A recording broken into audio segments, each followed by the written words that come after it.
All right. Hello, everyone. Interesting noise to start off. Can everybody hear Sorry, us I was okay? turning off my phone's notifications, and of course one immediately goes off. Nice.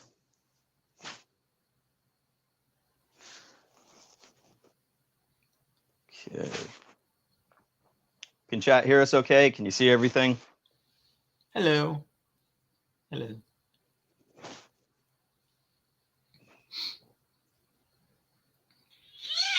Why is it still doing that? You're supposed to be on silent.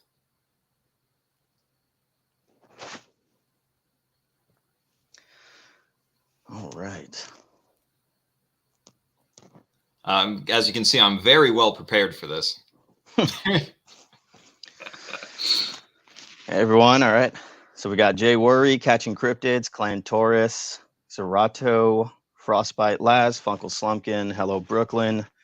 Thank you all for joining us. Oh, Zerato's from my side, from my neck of the woods. Very How's cool. it going, man? Appreciate you stopping by.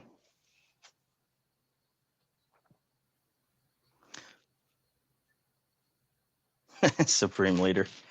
So we just want to double check before starting. Audio is good on both sides. Everybody can hear us okay. Everybody can see the screen. I hope so. I'm going to say some words to confirm the audio on my end.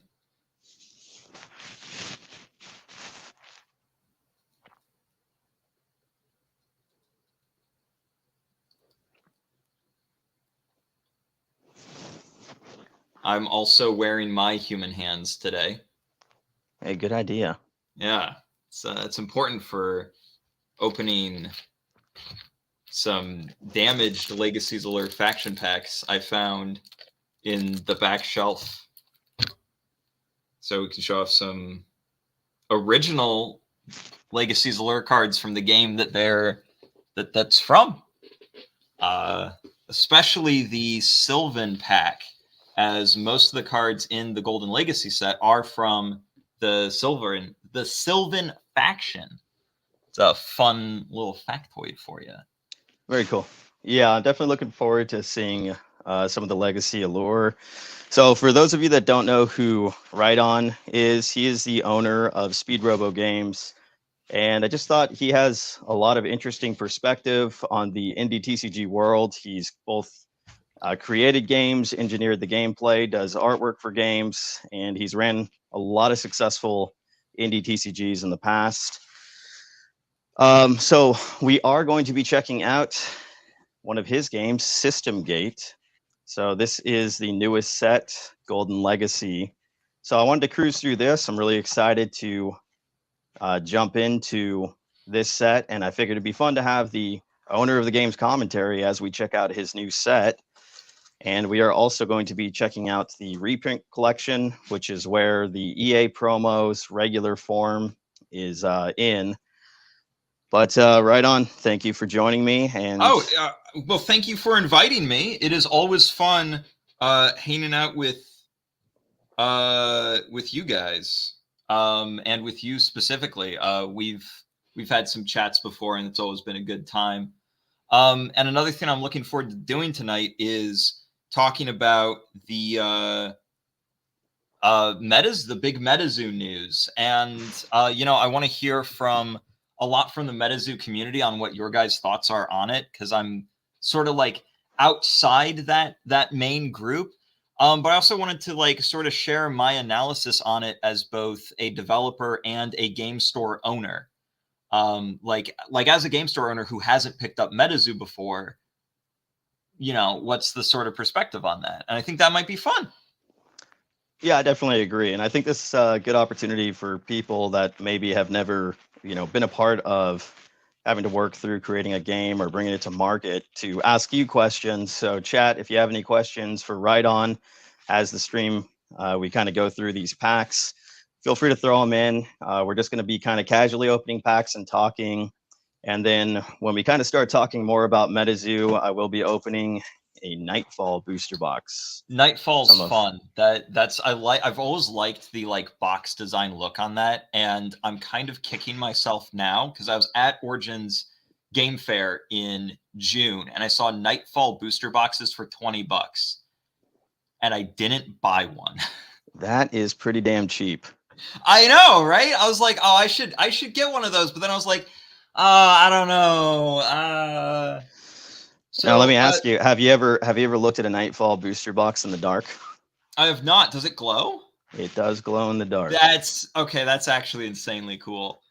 So there's already some questions in chat from Frostbite Labs. He asks, "What's my neck of the woods?" Illinois. Generally speaking, that's where I'm located. And the next question is, what was my single biggest challenge making a TCG? Oh, wow. That is a really good question. Single biggest challenge. Genuinely, I think is just getting people to sit down and play it. Like that's the hardest part, you know? Like you can make a really fun game that you're really passionate about. You can put in really good artwork, but none of that matters if nobody plays it. And getting people to play a new TCG specifically is genuinely really hard because it's a lifestyle product. Generally, it's a very expensive business model to choose for your game. And, you know, you have to provide an answer to the question, why would I play your game instead of Magic, Yu-Gi-Oh, or Pokemon? And a lot of times it's hard to have an answer to that question, to be frank. So I think that's the biggest challenge. Yeah, that makes a lot of sense. Second biggest is artwork. Art's hard. Like it's ask any artist. It ain't easy, man. True. All right. Well, yeah, we'll keep checking the chat. If you guys have questions, feel free to throw them out. And are you okay with starting off with checking out Golden Legacy? Yeah, start ripping packs, dude. I want to see what you get. All right. So one thing that I will say that's cool about the boxes that we do is that the only rarities are cosmetic upgrades. So you'll see here as Escaped Alien opens the box, he's going to get 4 copies of every single card in the common rarity. And then it will vary what he gets between foils, borderless, and borderless foil cards. So yeah, I think that's an interesting part of the product that we added. And then some other things that we did specifically between this one and our previous set of Winnie the Pooh is we changed the paper the packs are made out of. We changed the material the box itself is made out of. And we added, and we're doing 7 cards per pack instead of 6. So those are like the big changes. Okay. And 2 questions. So what's the set size for Golden Legacy? That's a great question. So the set sizes, there are 40 different unique cards, and each one of those 40 different cards has a borderless version, a foil version, and a borderless foil version. Okay, cool. And then I was also, I think a lot of people are curious because obviously your card game does have a different style of packaging. Yes. The booster boxes have a different kind of cardboard, and then you obviously use paper packs. So I was wondering, just while I kind of go through them, if you can kind of explain the logic behind having a different kind of material than the conventional TCGs do. Yeah, so there's actually a lot of reasons for it. I will give the sort of sterilized marketing answer for it, and it's obviously when your packs are biodegradable and not plastic, it's better for the environment, right? So that's nice. Mm-hmm. That's my marketing reason for it. The real reason is we make all of our products in-house in the United States, right in the middle of a cornfield. So we don't have a lot of the full-scale production tools that a lot of other companies have, and we kind of just have to make do with what we've got. And that's why we went with paper booster packs. Ooh, borderless Velocity Greaves is really nice. That card is generally considered by the community to be one of the top meta threats out of this set. In fact, I've already had calls from one of my top players to ban that card. Yeah, the artwork on this is looking very beautiful. Yes. So when you say that you make everything in-house, does that include the printing side, or are you still going through a third-party printer for SystemGate? No, that includes on the printing side. Wow. And that's part of the reason why my card game, despite having a player base in like the measured in the dozens, right? Like, you know, maybe like 24 regular players. The fact that I control my entire supply chain is why we're still able to be profitable, you know, and that's another big barrier to a lot of indie TCGs. And it's a blessing that I have that many don't, where when you have to work with somebody else for printing and you have to work, you know, with an overseas printer, your minimum order is going to be, you know, 100 booster boxes rather than 10 booster boxes, which it is for me. And like, I can sell 10 booster boxes. That's no problem. Selling 100, well, that might be an issue. You know, I might be sitting on that product for a while. It's a big upfront investment. And if a set is a total dud and nobody wants to buy it, then, you know, right? So that's, you know, that's a thing. But overseas printing does work well. And we actually got the board game Legacy's Allure manufactured overseas because we did a Kickstarter for it and we had enough pre-order numbers to justify that. Very cool. So yeah, hope that answers that question. Yeah, so printing in-house, I mean, what kind of machinery is involved in that process? You have that in your warehouse? Yeah, so I actually work with a local college to get a lot of the printing done. And so I work with much of their equipment, and I'll go in and I'll talk to the students and we'll discuss what needs to be done on that front. And so this means that like your standard card printing equipment, we actually don't have, and we had to figure out how to do cards using what we do.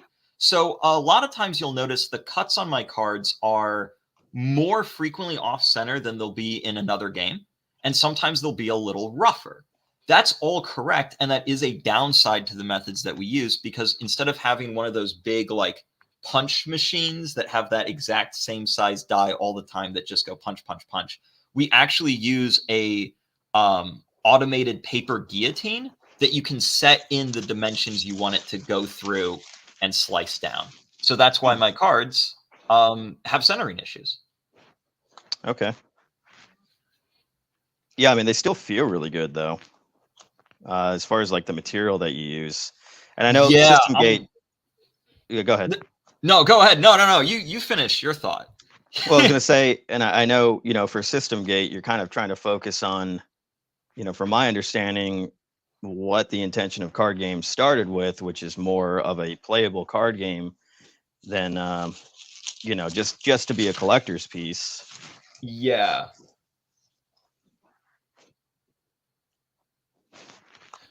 Yeah, so a couple more questions popped up in. A small profit is better than a big loss, correct?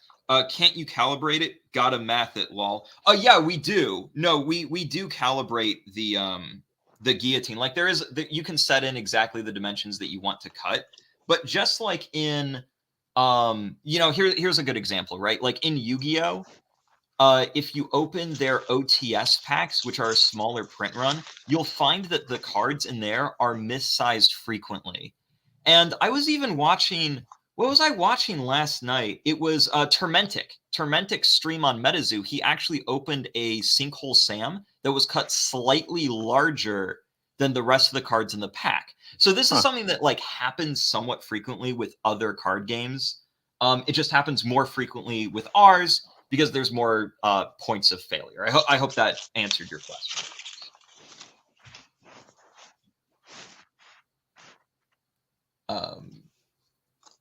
Yeah, what do you get in this pack? All right, let's check it out. Oh, Caladrix. Okay, so Caladrix is cool. Let me go ahead and open up my Sylvan faction pack to show off that guy. Caladrix is one of the hero cards in Legacy's Allure. So Legacy's Allure is a war game. It's kind of like chess, but you get to pick what chess pieces you bring into battle, and there's a bunch with crazy effects. And your quote unquote queen piece is going to be your hero. So one thing that's neat about the hero cards, if I can find Caladrix's hero in the faction pack. Oh, there he is. Okay. So I've got my own Caladrix hero card from the board game. So they don't have a cost up in the corner, whereas every other card in the game is going to have a gold cost. Heroes don't. They're free to play. So to mimic that in System Gate gameplay, I chose to make them limit 0 so they don't consume your resources. And I thought that was something that would be fun. Like, one thing that I loved about making the Legacies Allure crossover set, and I love doing this for all kinds of crossovers. I love making crossover cards because it's fun for me to take cards from one game and one game system and think, how is this going to translate when put into this other game and still feel like the original card? And so that making the heroes limit 0 was a fun example of that. And translating the item cards that can be equipped to your heroes to items in System Gate and giving them abilities that specifically synergize with the hero cards was super fun. Like, I'll find Velocity Greaves here. Yeah, so this is the OG Velocity Greaves from Legacies Allure. And how this card works is that when you equip it to your hero, it gives it the ability to both move and attack in a single turn, whereas normally you can't. So how I translated that to System Gate was I made it an item that gives your limit 0 cards a second attack per turn. Gives them charging. And I was like, oh, that's fun. Okay, very cool. In chat, personally, I don't mind errors. It gives a story to the manufacturing process of the artifact, which is the card. Yeah, and I totally agree with that. And to actually circle back to something that EA was saying earlier, System Gate is very much a player's game, and I always wanted it to be. I grew up on trading card games. I love trading card games. You can ask anybody who's ever known me. Everybody knew. Wait, is that like your full playset of foil Blade Echo? That's actually kind of sick. Yeah, I was gonna say, I want to say I've pulled a good amount of this guy. Yeah, the foils are like fully random. So, out of a box, you might get like 4 of the same foil and 0 of one. Like, we do actually use true random for that.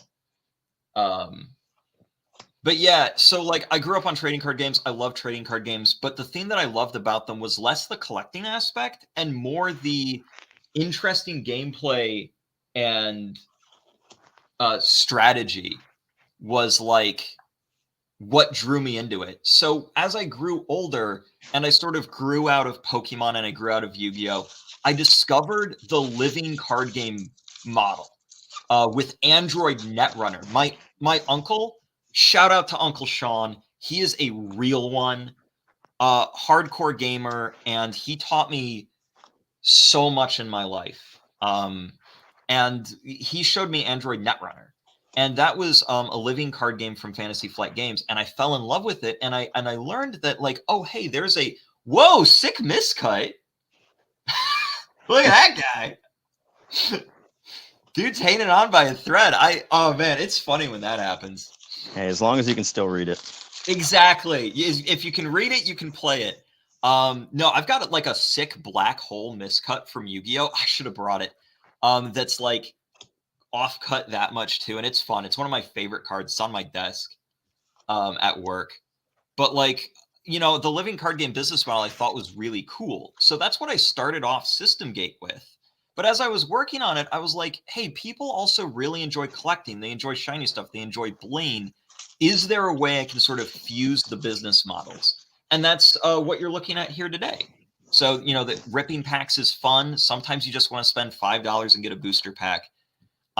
Foils are fun. Alternate arts are fun. And, that's but I don't want people to have to gamble for their game pieces. Does that make sense? Yeah, no, definitely. Especially from the more of a player focused game, that totally makes sense. Hey, so we got Anonymous Bob, Cryptid Keeper. Good to see you guys. Up, bro? Okay, you now have a playset of Blade Echo. I'm gonna be mad if there's a 5th Blade Echo in this box. So playset in your game is 4 cards, right? Yeah, it's 4 cards, 50 card decks, and then you get to, well, technically it's 52 because you have a gate and then a 5th copy of whatever card in your deck is your gate master. And that's one thing that's nice about getting all of the foil cards and alternate art cards out of these boxes is you're pretty much guaranteed that you're going to have a 5th copy for your game master. Okay. Yo, AC, what's up? Hey, good to see you, AC. Yes. Every binder I have, Frostbite Lab says every binder I have has the last page reserved for the biggest miscuts or mangled by machine. So I was at one of my friend's stores today because I just hang out with all the other store owners in the area. And I was running errands, so I popped in. And he was like, hey, man, have you seen my damaged cards binder? And I was like, no. And so he pulls out a binder filled with Pokemon cards that are the most mangled stuff you've ever seen. I'm talking folded in half both ways. The foil completely crackled. Like, these are the grossest cards you'll see in your life. And I'm like, man, why do you collect these? And he's like, the reason why I collect 5 Blade Echoes. Oh, goodness.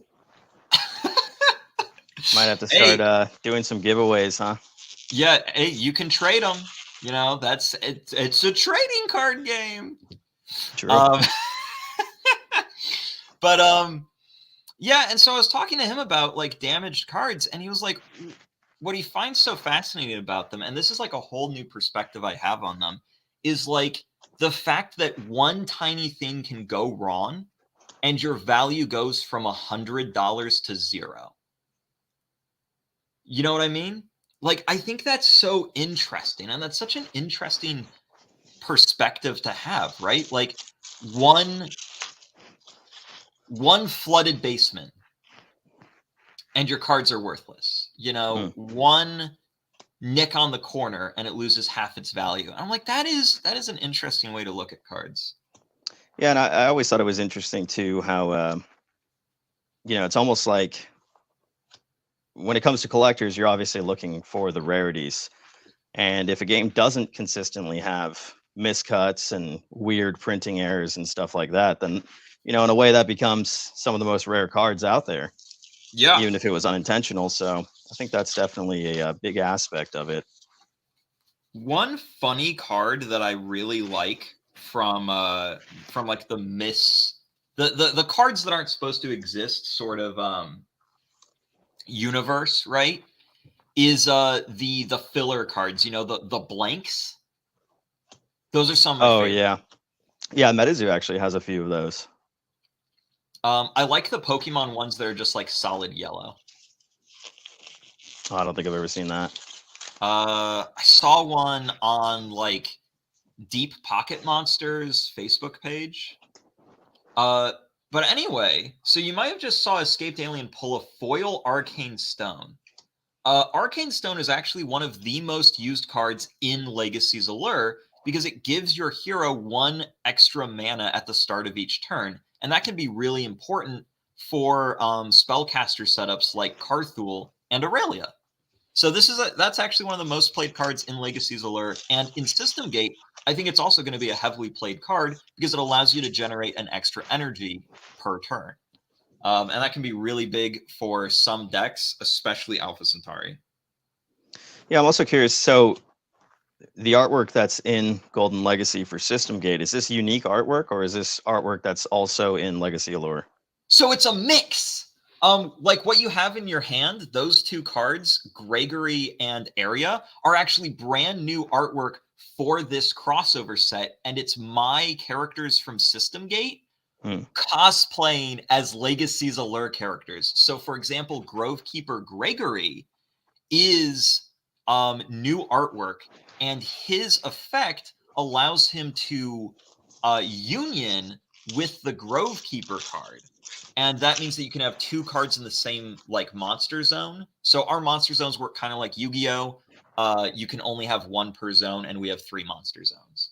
So that allows you to like sort of expand out your pool by doing union effects. So there's a mix of old artwork from Legacy's Allure, like you'll see, you know, Velocity, Greaves, Arcane Stone, and Caladrix in there. But then there's a mix of brand new artwork as well. Okay, we're going to need to Blade count how Echo, many Blade number Echoes 6. after this, and I'm going to have a talk with my randomization team of like, guys, I know I said true random, but not this random. Nobody's going to have Blade Echoes but EA.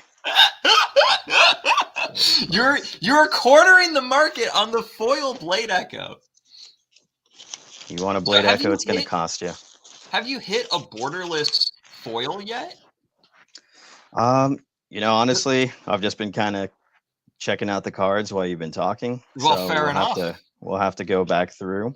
Oh, let me bust out the... No, go ahead.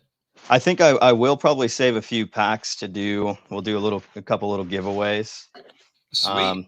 Because it totally makes sense to give away the Escaped Alien System Gate promo with the man who created System Gate himself. So I think we gotta throw a few EA promos out there, starting to run low on those. And I think I'd also like to include at least a pack. Oh, so well, you know what, you Mr. Alien, if you don't mind, open all of your packs because I will be handling the giveaway packs. Oh, all right. Boom. Look at Rhydon, always so generous.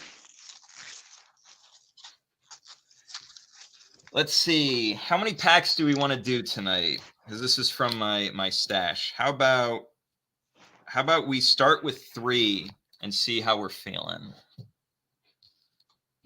So the new tablecloth I changed to. Oh, hold on. Let me check chat. Let me see what's going on. Yeah, thank you, Creepy Clay Cave.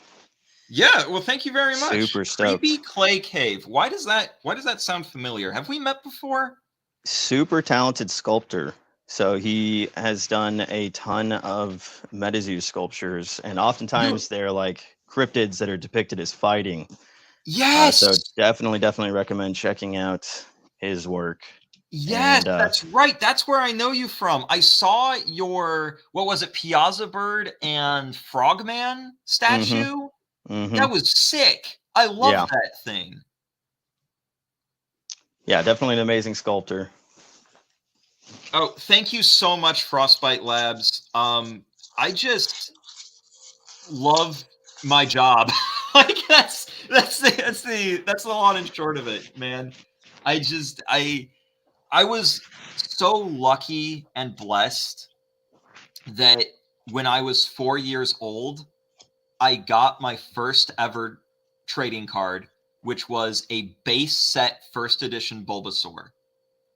And something in my brain just clicked. And I was like, this is going to be my entire life. So like, you know how kids like have dream jobs when they're growing up and it changes a lot? Like, oh, I want to be a paleontologist. I want to be a train conductor. For me, it was, I want to be an inventor. I want to be a toy maker. I want to make games. And then I want to make specifically card games. It just got like specific in my life. And that was how it went. And I feel genuinely, yo, that's sick. That's your box hit? Oh, dude. That's freaking dope. It's actually pretty clean, too. Oh, you know, you could get that graded if you wanted to. CGC said I was going to say. Yeah. This might have to go off to CGC with some of the EA promos. Yeah. Oh, my gosh. Dude, that is... And that's so cool because even if that's card grade... Even if you grade that card... You can okay, fun fact. You can grade any System Gate card and then still play with it because you can just have it be your Gate Master. And because it sits outside of the game, it doesn't... you can still play with it. Very cool. Like, people have used all kinds of wacky stuff as their Gate Masters before. Like, I made little acrylic statues for some of my guys. That's like 8 Blade Echoes! What is happening? I got the entire supply. That's what happened. Dude, what the heck? I'm drunk on Blade Echoes. But, like, people have used those little acrylic toys that I made of the characters as their Gate Master. It's like, yeah, that works, you know?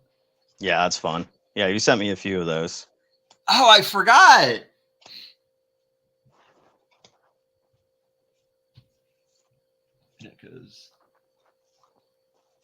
Yeah. All right. Dude, Sadly, this is my last pack of Golden Legacy. Oh no. Well, what do you get? Wisp is good.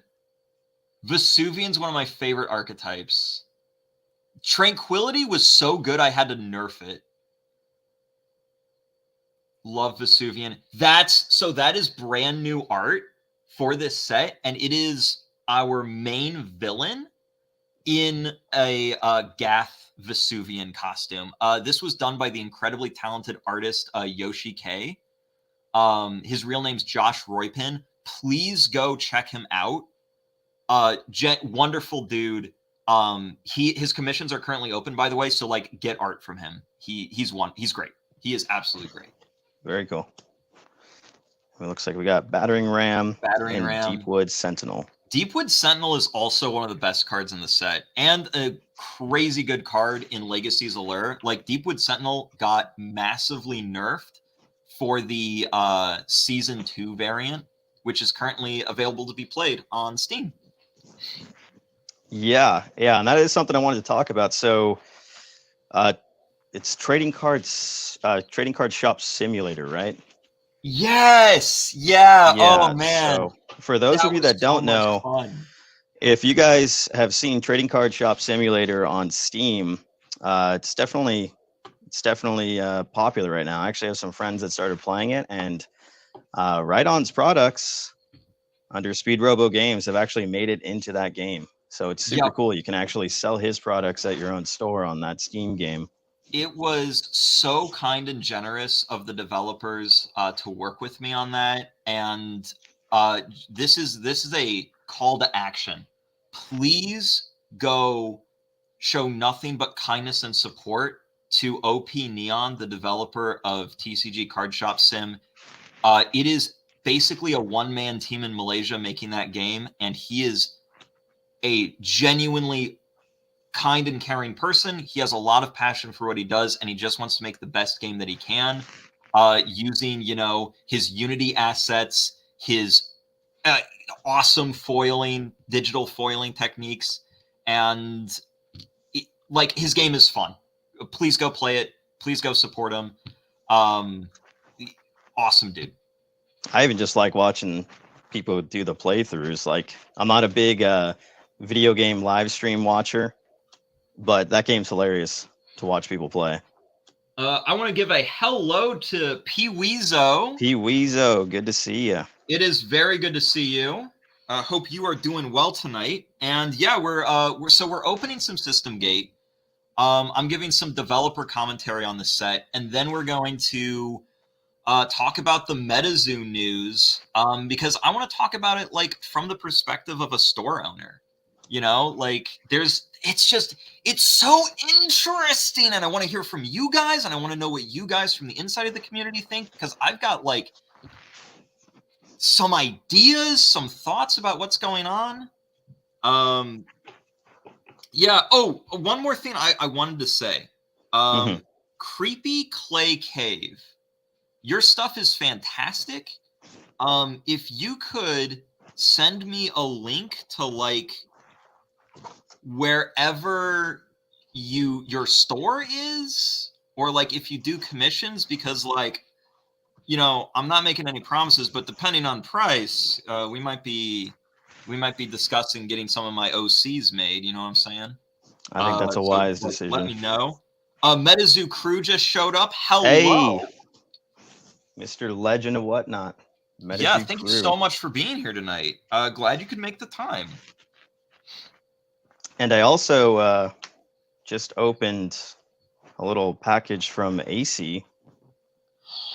We got the stickers. Yep. So I wanted to also give a congrats to you and AC. Splatterkins. It's now under SpeedRobo Games, correct? Yes. Oh my gosh. So, okay.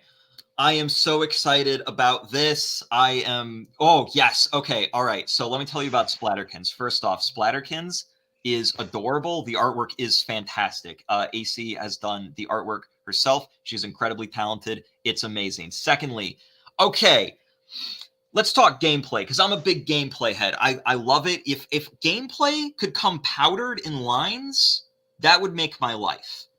Love gameplay. Gameplay of Splatterkins is inspired. It is streamlined. It is to the point. It is easy for anybody to pick up, yet it provides some genuinely interesting things to the table that I haven't seen a whole lot of before.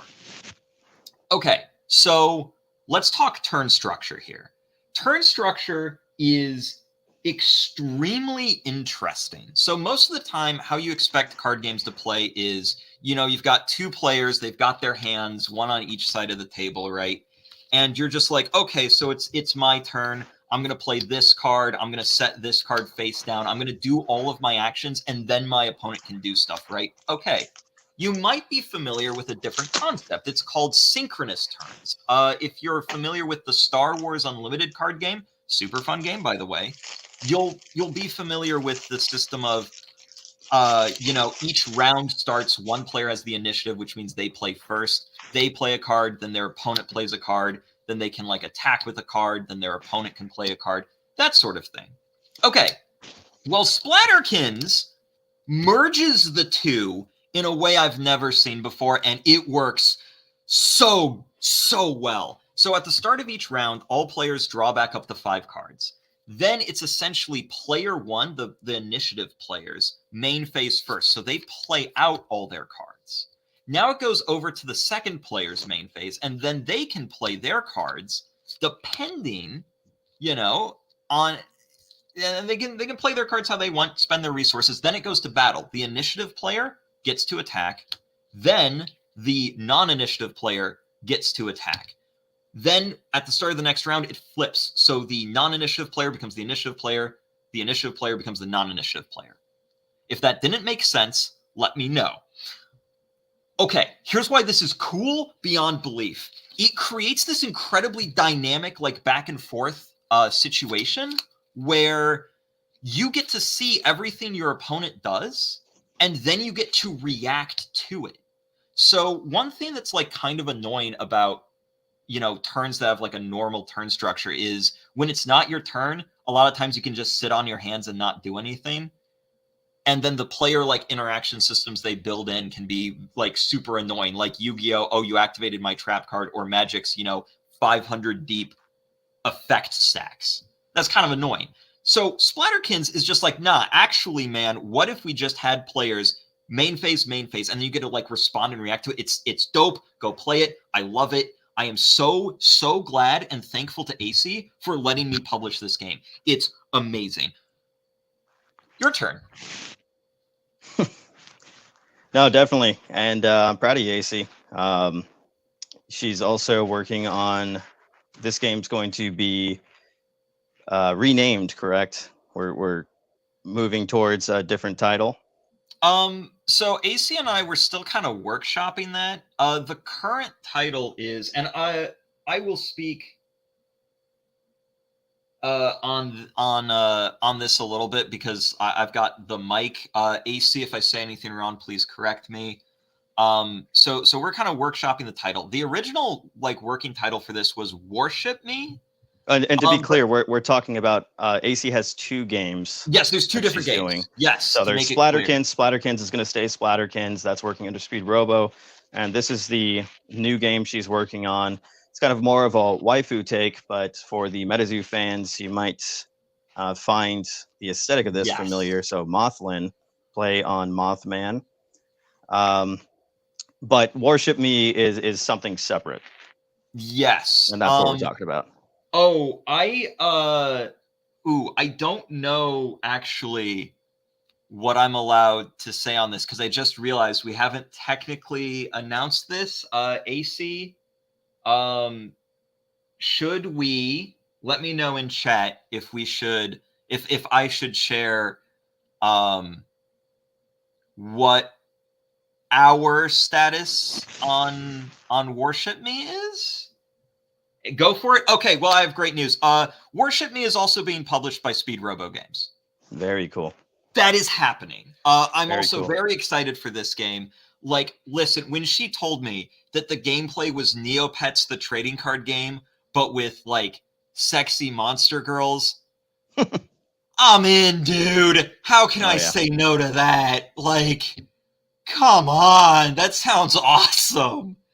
So, uh, there's that, and then when it comes to the title, we are workshopping other titles. It might stay Worship Me. We don't know at this point. Right now, to be perfectly clear, with both AC Faust and SpeedRobo Games, the brunt of our attention is on getting Splatterkins out to market.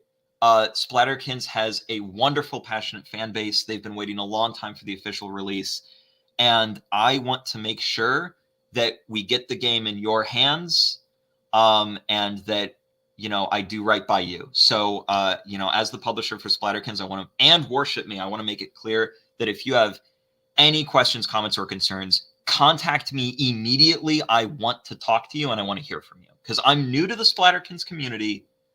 You guys have been here for longer. Please let me know what you want, what you expect, and what I can do to make you happy. Yeah, But and yeah, I have utmost faith in Speed Robo, and I feel confident that you're gonna bring the game, to market a little bit more than we've seen it in the past. I would have liked to, have seen more Splatterkins, but I understand AC's taken this all on by herself it's up hard. until this point, and that is Yeah. super hard.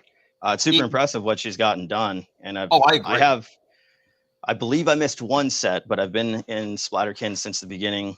Have all the decks that she created and have gotten a few packs of every set. So very stoked to see Splatterkins getting to expand. I am also stoked, and I will say this: AC has done nothing but a fantastic job.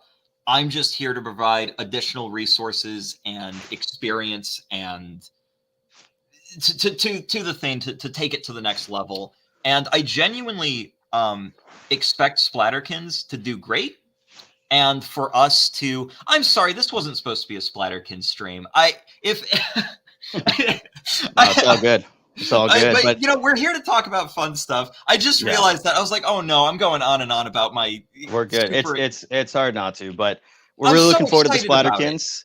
And if you want to learn more, Splatterkins does have a Discord, and Speed Robo's Discord is also in the Yes, description of the video, so you can join his Discord and see the full kind of repertoire of games.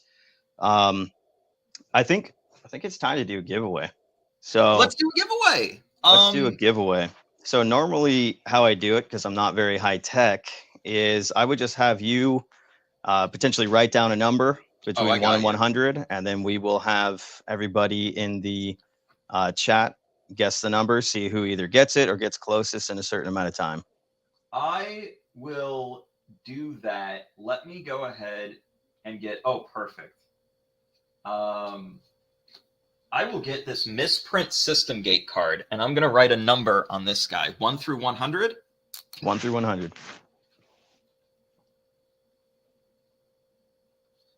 And how do we want to do this? So do we want to winner takes a pack and a promo? We'll just send them separately. Is that how you want to do it? How do you want to do it? Because I like pack and promo. Yeah, let's do that. We'll do 3 giveaways. Perfect. All right. So go ahead and write down your number. Let us know when you're ready. The number is ready. Okay. Everybody guess Speed Robo's number for a System Gate Golden Legacy pack as well as an EA promo. And let's just give it, we'll say till 6:45. Cool. Oh, I'm sorry. I got sidetracked. I do that a lot when I'm talking to cool people. And I love talking about my job. But yeah, the title for Worship Me is currently being workshopped. So if you have an idea for a cool new title, let us know. Contact us, Discord, email, however you want. And the reason why we're thinking about changing up the title is worship has religious connotations that we didn't intend. So yeah. It makes sense. Just That's it. That's what's going on. Avoid problems before they start. All right, we are at time. So Perfect. Go ahead and reveal that number. It is 48.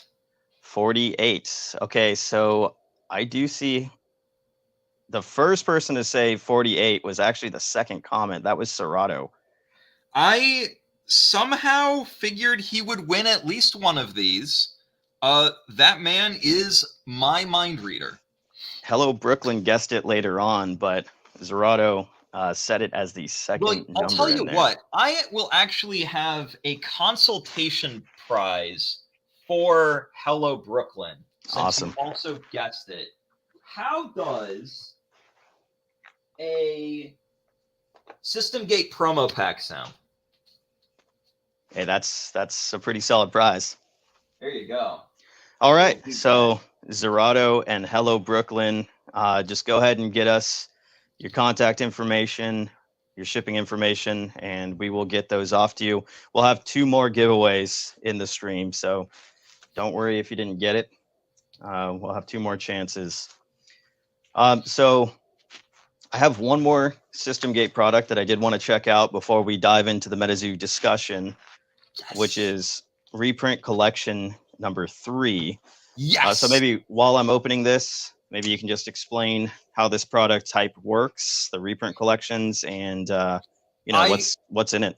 Yeah, so I would love to. So this is something that came about. This product type came about because of my frustrations as a future card buddy fight player. Frankly, everything in System Gate came about from my frustrations as a future card buddy fight fan.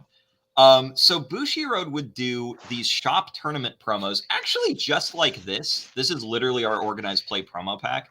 And the thing about them is that they would only release cards exclusive in these promo packs, which was cool. They were fun to collect, but then they'd never reprint them. So if you didn't go to that tournament during that month and you needed that card for your deck, it is impossible to find. You are paying like $20 minimum per card on the secondary market. That's not fun. You know what is fun? Giving the players a chance to buy the cards at a later date. And so that's the reprint collection. Any promo that we release will be exclusive for a set number of time, and then generally like once every year and a half or so, we will re-release all those promos in a single box at 4 copies of each, guaranteed in the box no matter what. So there's no randomization in this product. There's no chase. This is for people that were like, gosh darn and shoot, my game store missed out on that promo pack, but I really want this awesome blooming garden support. Boop, buy the box. Yeah, that makes sense. And so to be clear, these are reprints, but they're different from the promo, right? You can differentiate the promo from the reprint. Yeah, so how that works is through a few different ways. The first way is that promos in these promo packs will come in foil and borderless foil. Not all of them. Some do come as common, but there's usually like 1 in every 4 packs gets like one of the chase cards. And once a card is printed in the promo pack as foil or borderless foil, it will never receive that rarity treatment again, which means like you're going to want to, get your hands on some of these if you want the highest rarity blinged out version of that. And the second thing that happened is, let me grab another quick System Gate example card, because this is something that's really interesting that we did with the game not too long ago. We changed the card border. So this is the original System Gate card border. It's not good. So this was made back near the start of my career. System Gate's been running for 4 years at this point. We started it back in 2020. So like this was like when my career was really taking off and I was taking my job full time. I'd been working on my company since high school, but it was always like a part-time weekend sort of thing, and I had another job to pay the bills. But when I went full time with System Gate, this was our card border. I made this myself, and it gets the job done, but it's not very good. Like, it's pretty plain. It doesn't convey what like planet it's from very well. Sometimes the text is hard to read. So I said, you know what? We need to revamp this card border. And that is when I hired a part-time guy for my company to do graphic design and any other miscellaneous work we needed. His name is Ty B. Smith, and he is a legend.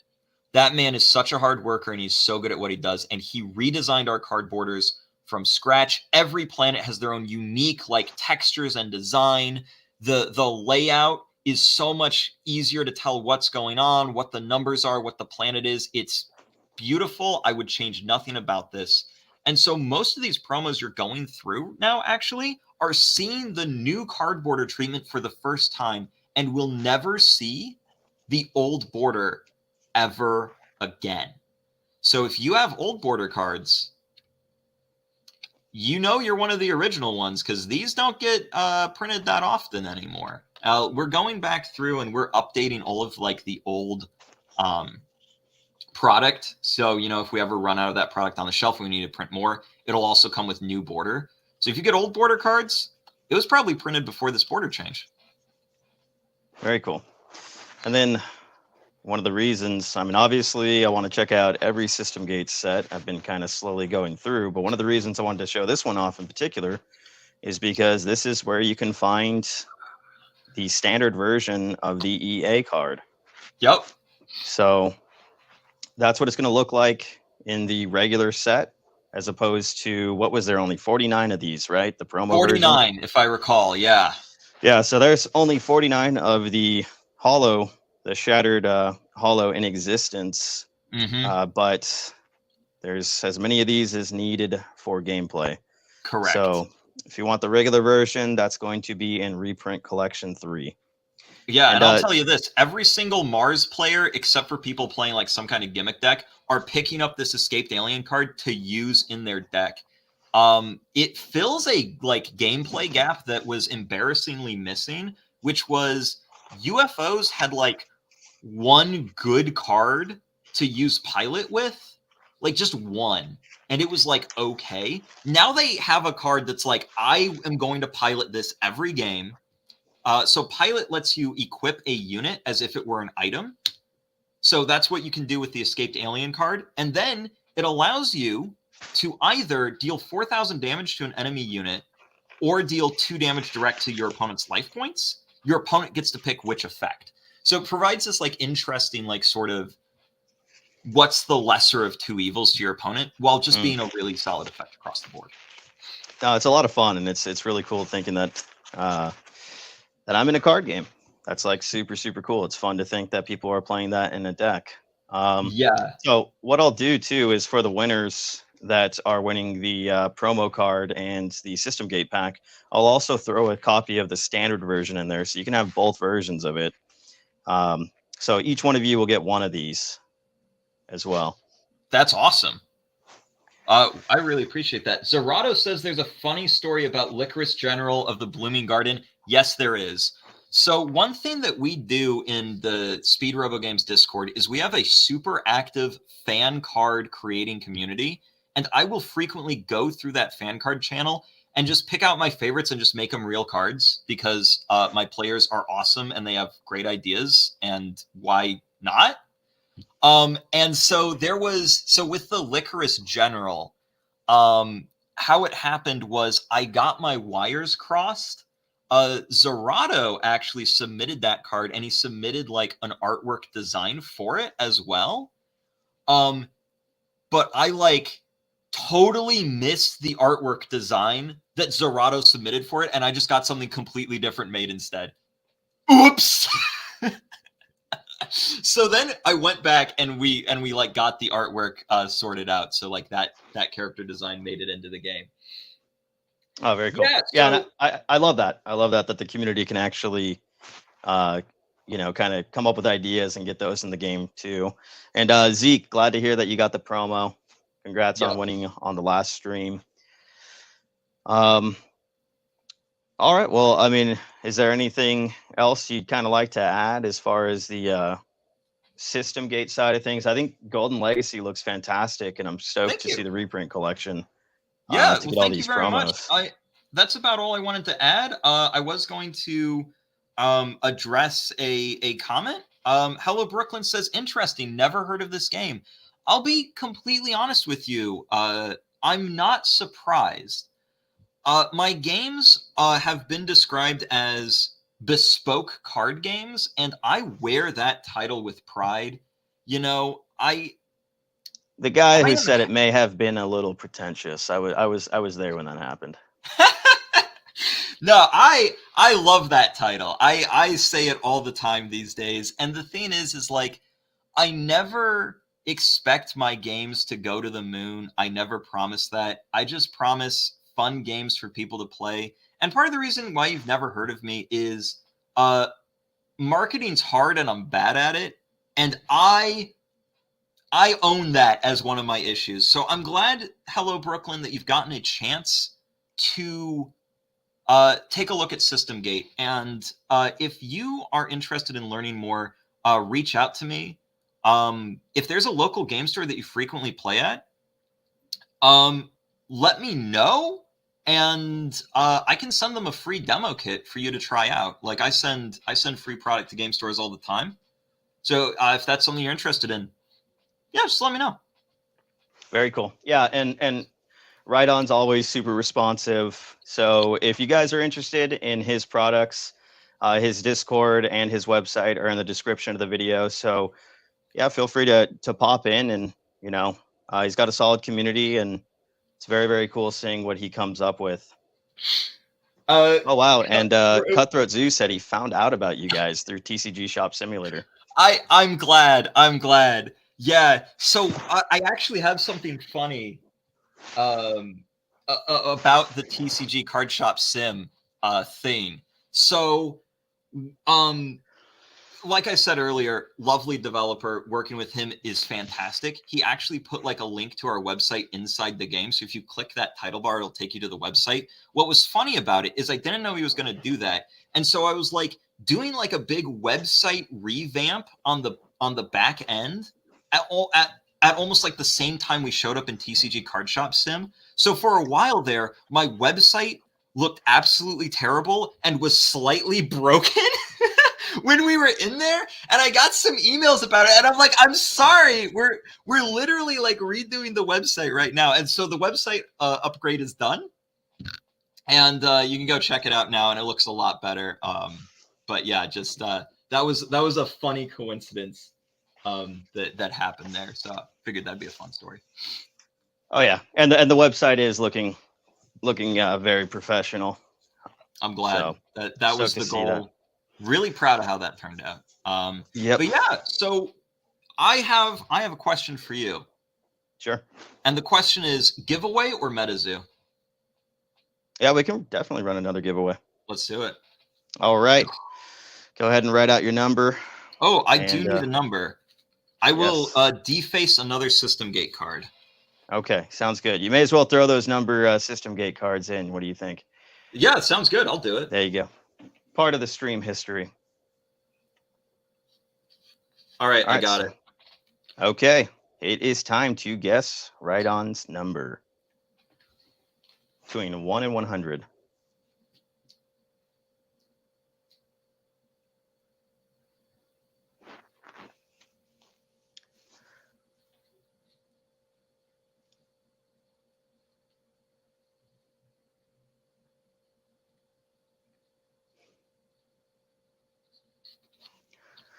All right, I think we will stop it there with Hello Brooklyn at 33.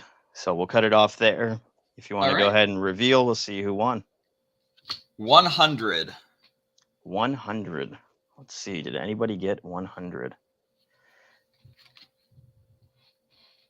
AC may have actually been the closest on that one. Ooh. AC with 99? 99. I think that's correct. All right.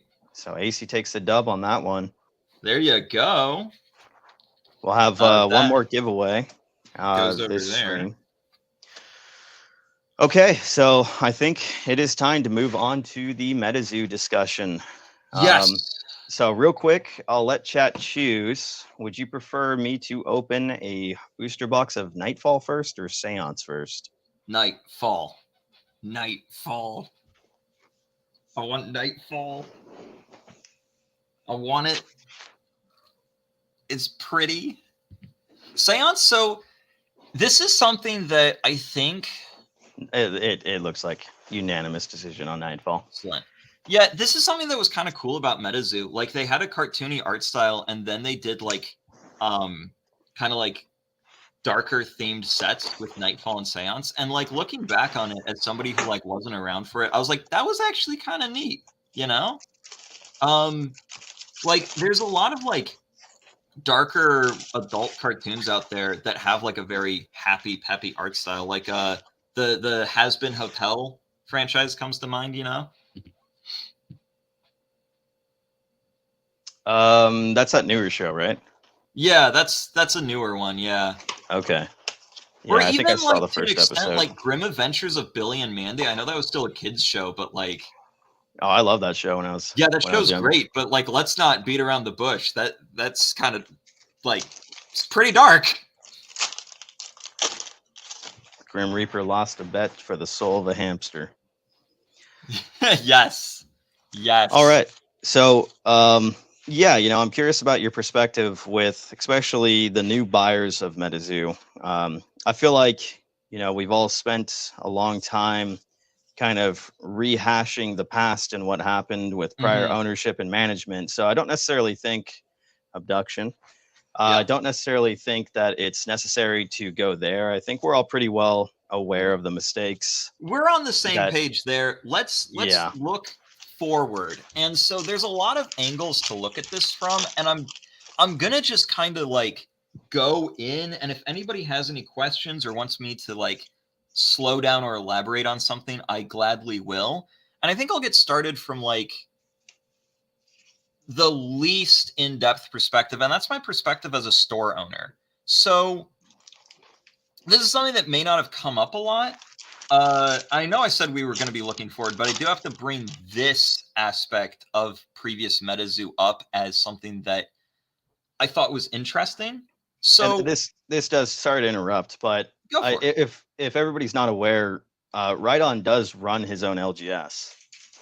Yes, I'm the owner of Spaceboat Games. We are located in Mattoon, Illinois. Yeah, so I also am the members one of the members of a like local game store network, a network of different stores in the central Illinois area that all work together. Includes stores like Sirius Unbound, Galactic Games and Things, Morristown Games, that sort of that group. Okay, Yeah, slow so down. you And have sweating wall. Thank you, Zeke.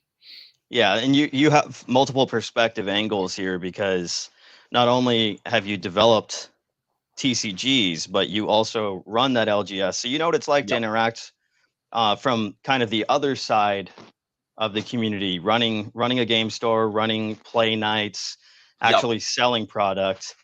And this is part of the reason I think you're such an interesting person to talk to, Well, well, thank in you. general. But Yeah.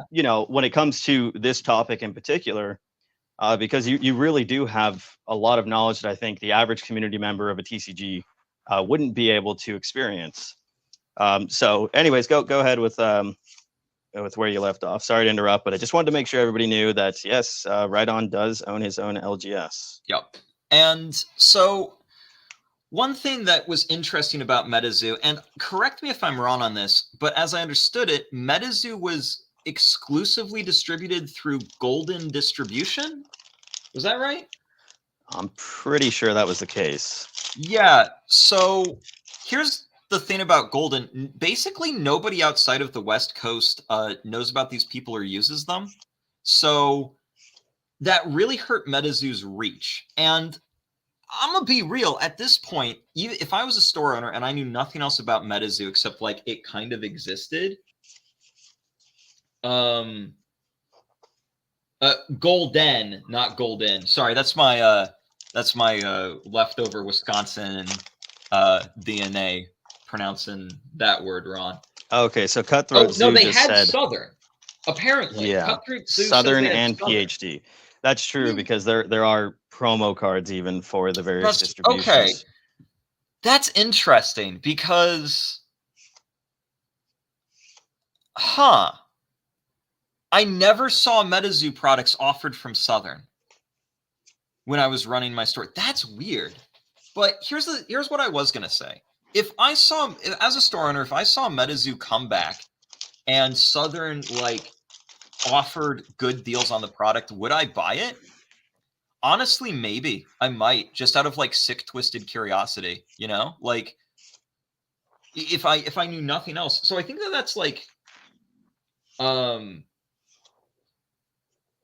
pretty good, you know, like and the thing is that I'm confident that this leadership, that GameCubator Labs can get all three major distributors, Alliance, Southern, and GTS, to pick up Metazoo. I have complete confidence in that. And if they do, I think Metazoo is going to have a much stronger LGS presence. And as an LGS, if I saw this come out and MetaTwo contacted me and said, hey, if you pick up the Metazoo product through Southern, your distributor will also send you an LGS kit that has like posters, playmats, and promos for free. Yes, I will buy Metazoo product. Okay, very cool. And GameCubator Labs has the resources and contacts to make that happen. So that's a really positive thing with the fact that GameCubator Labs is run by the former vice president of Magic and Pokemon. That's pretty good news. Hey, Cogito. Good to see you. Hey, Cogito. What's up, my man? Yeah, and I did print up a few things because that's something that I was kind of curious about. So when I looked at the GameCubator website, you know, one thing that I find interesting is the list of people that they are going to have as part of this project. And there's kind of this question of whether or not GameCubator is going to be a company that produces multiple games, because that's kind of what I'm thinking is going to happen, and that Metazoo is kind of maybe just the first of a few games that they end up producing. That's my take as well. Yeah, that's kind of what I gathered from. It looks like they are kind of separated. Like GameCubator is not Metazoo. It's a company that's kind of helping to produce Metazoo or owns the rights to it. Yeah. So and yeah, go ahead. The corporate structure here, and I've seen some confusion and some talk on the corporate structure, and I might be just totally blowing smoke out my butthole on this one, but as I read it and understood it, MetaTwo is an LLC that is owned by the same people that work at GameCubator Labs and own GameCubator Labs, but the reason why they have the MetaTwo LLC is so that if they buy, so that when they bought Metazoo and put all of the you know, the $2 million expense on that, it wouldn't affect their other LLC, which is what I would do. And if I was GameCubator Labs, I'd do that for every single game I made. I'd make a new LLC just for that game, and then GameCubator Labs is the overall like entity calling the shots. Think of it kind of like the relationship between Nintendo, Game Freak, and the Pokemon Company. If that. So would you say it kind of like Hasbro versus Hasbro versus WotC? Yes, exactly. Okay. Yeah. Okay. Hasbro that makes a lot of sense. Yeah, Hasbro's still calling the shots over at Wizards, but Wizards is technically the one making the game, and that's how, as I understand it, Metazoo and GameCubator. Frostbite has an interesting question for you. Robo, serious question. If Richard Garfield asked you to come work for him and he would mentor you, would you join him? That's a tough question. The answer is probably. I mean, it depends, right? So I'm really established here where I live, so moving would be hard for me. And the thing is that I do respect Richard Garfield, but there's a running joke in my friend group that I have a quote-unquote hate boner for him, because there are so many of his games that he's made that I don't like. Yeah, what else is he? And you know, that's the thing, like not everybody's gonna make non-stop haters, you know. But no, I probably would is the answer. I'd have to seriously consider it, and like if it's a paid position, yes, you know. Yeah, and I mean, I feel like he's got so many games under his belt. Yeah, so I'll just finish up this pack. Oh, Mothman. Nightfall Mothman hit. Always a welcome Yeah. sight. With Frostbite Labs, it's one of those things where I do think we would learn a lot from each other, and that's how it is with every person that I've worked with. Like, even people that have, you know, less experience than me, I'm still learning things from. A really good example is with two developers, three actually. I can think of three people right now that I've worked with that I've learned so much from, even though I've technically had more experience from them in the game design department. Keith Rice, the maker of the board game Legacy's Allure here. I learned so much about business and marketing from him and from working on his game. Caleb Nelson taught me so much about how to demo a game at a convention. And AC Faust with Splatterkins, I never in a million years would have conceived her turn structure. I couldn't have done it. That's a compliment. Yeah. Like, so there you go. You know, and I hope that we both, it's fun. I like talking to people and I like learning things. And that's one of the things that I want to do here. I'm going to be asking a lot of questions about Metazoo and what you guys think about the Metazoo situation. Because I want to learn from you guys. So I figured I'd kind of just start with who is part of GameCubator, and I'm looking at this grouping of people that they've kind of collected together for this project, and you see quite a bit of accolades here, quite a bit of industry experience, and some pretty impressive positions. I mean, obviously, former vice presidents of Pokemon, obviously Richard Garfield. I mean, so many people in here that are very impressive. And one of the questions I kind of have, because we know Metazoo, when it comes back, I think the community is really hoping that in some way they're going to be paying attention to what had happened prior, prior content creators, considering the collectability of old Metazoo, the gameplay of old Metazoo. But one of the things that, it's not that I necessarily fear it, because this is probably our best shot of having Metazoo as an IP return, is with kind of such a corporate grouping of people. I think there is a good chance that they're going to be more focusing on how to revamp the game in a way to get new people into the game, rather than kind of focusing on what we had built. And for me, it's not something that I'm offended about, because I just want to see Metazoo return. I want to be able to keep the cards, but what I really, really hope is that they keep the overall feel of Metazoo the same. The same aesthetic. I don't think they really need to change the templating. I really hope they don't decide to go with a different art style. Yeah. And I was kind of in this situation where, I don't know how to play Metazoo well. I've watched, Meta Bros back in the day when they were making gameplay videos. And guys like Kitchen Table, Louis from Kitchen Table TCG made a nice introductory video into Metazoo. So I have a general idea.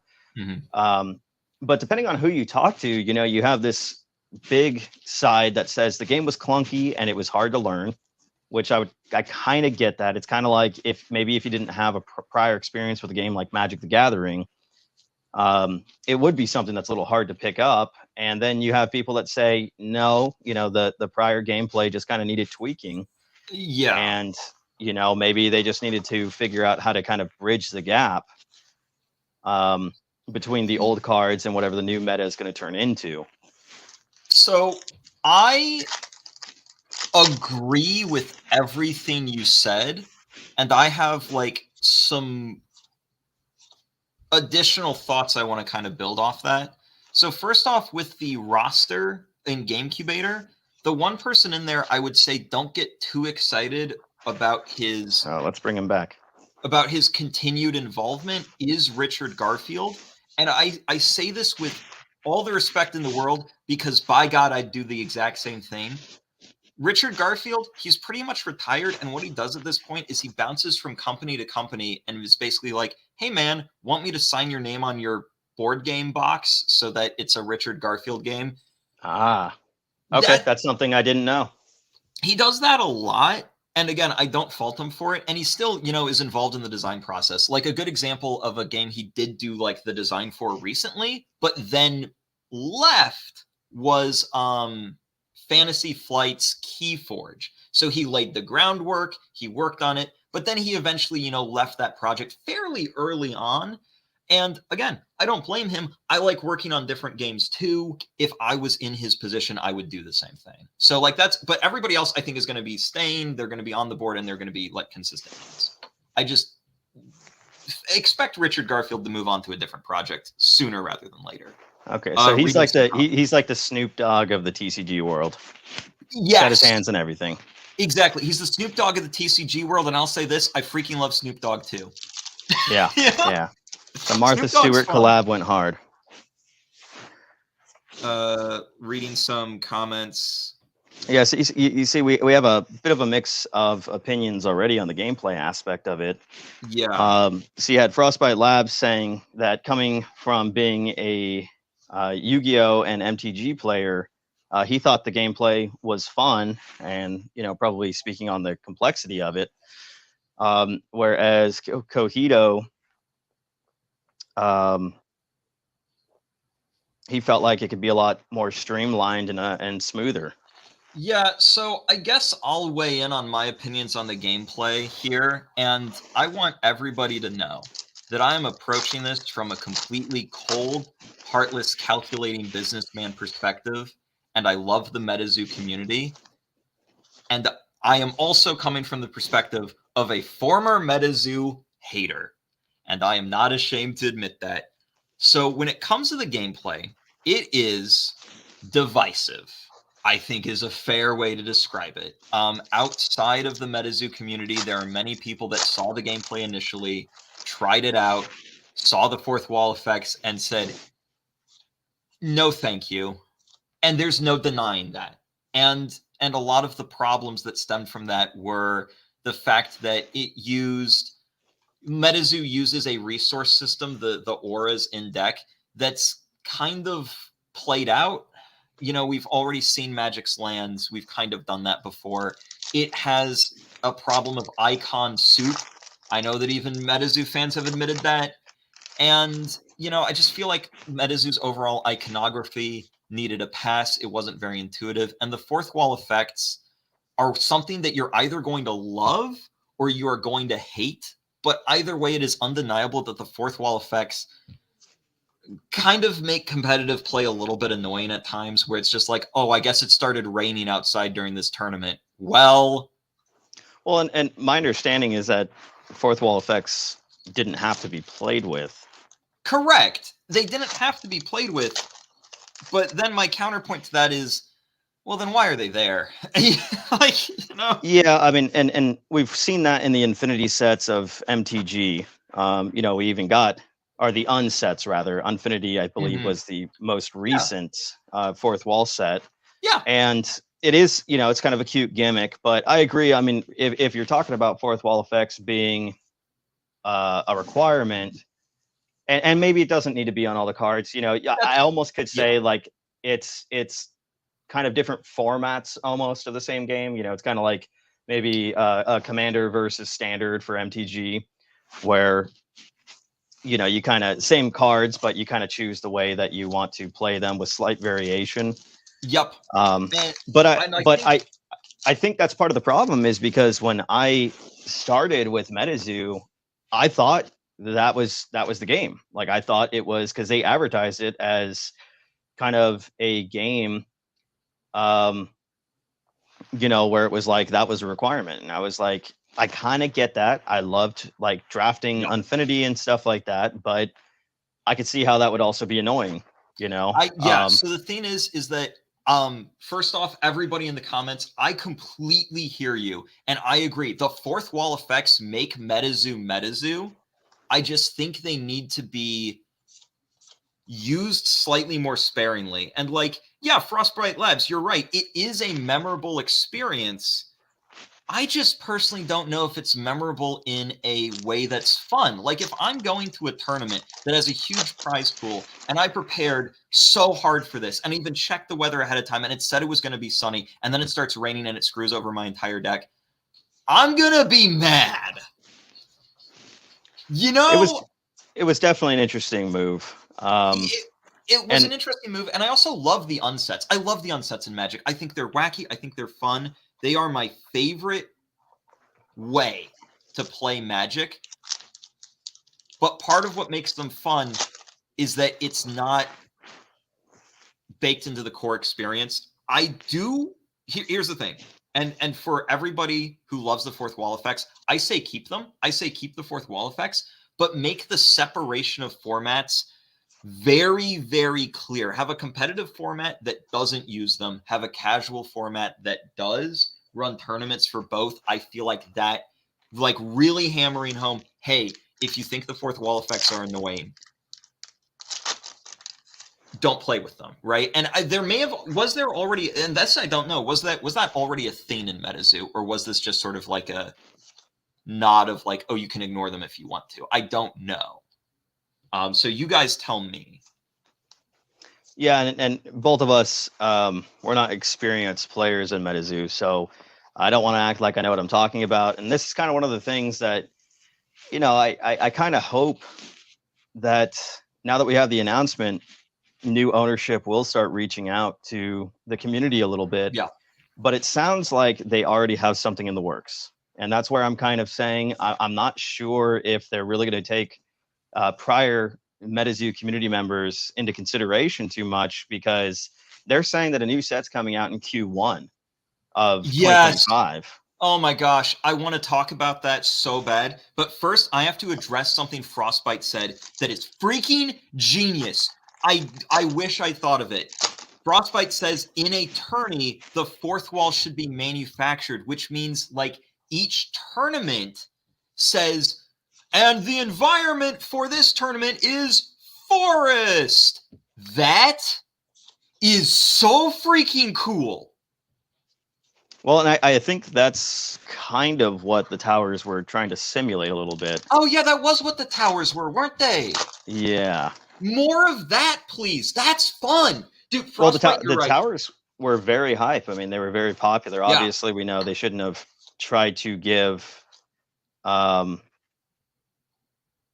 let's see what Kohita's saying, actually. Official events had active fourth walls and fourth item slots. Casual could include outside effects. Oh, that's cool. Okay. That's actually sick then. Yeah, awesome. I think that's a good way to handle it.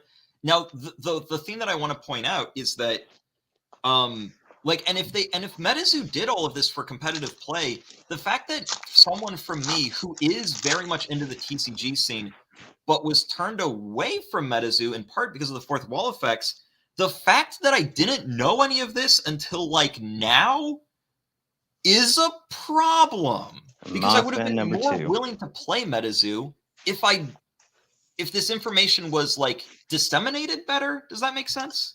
No, and that's what I said. I mean, from the, you know, my initial intro of Metazoo, I mean, I want to say early on in the advertising, it said that in the advertising, they use that as kind of an angle where they said the only game where your environment influences the gameplay.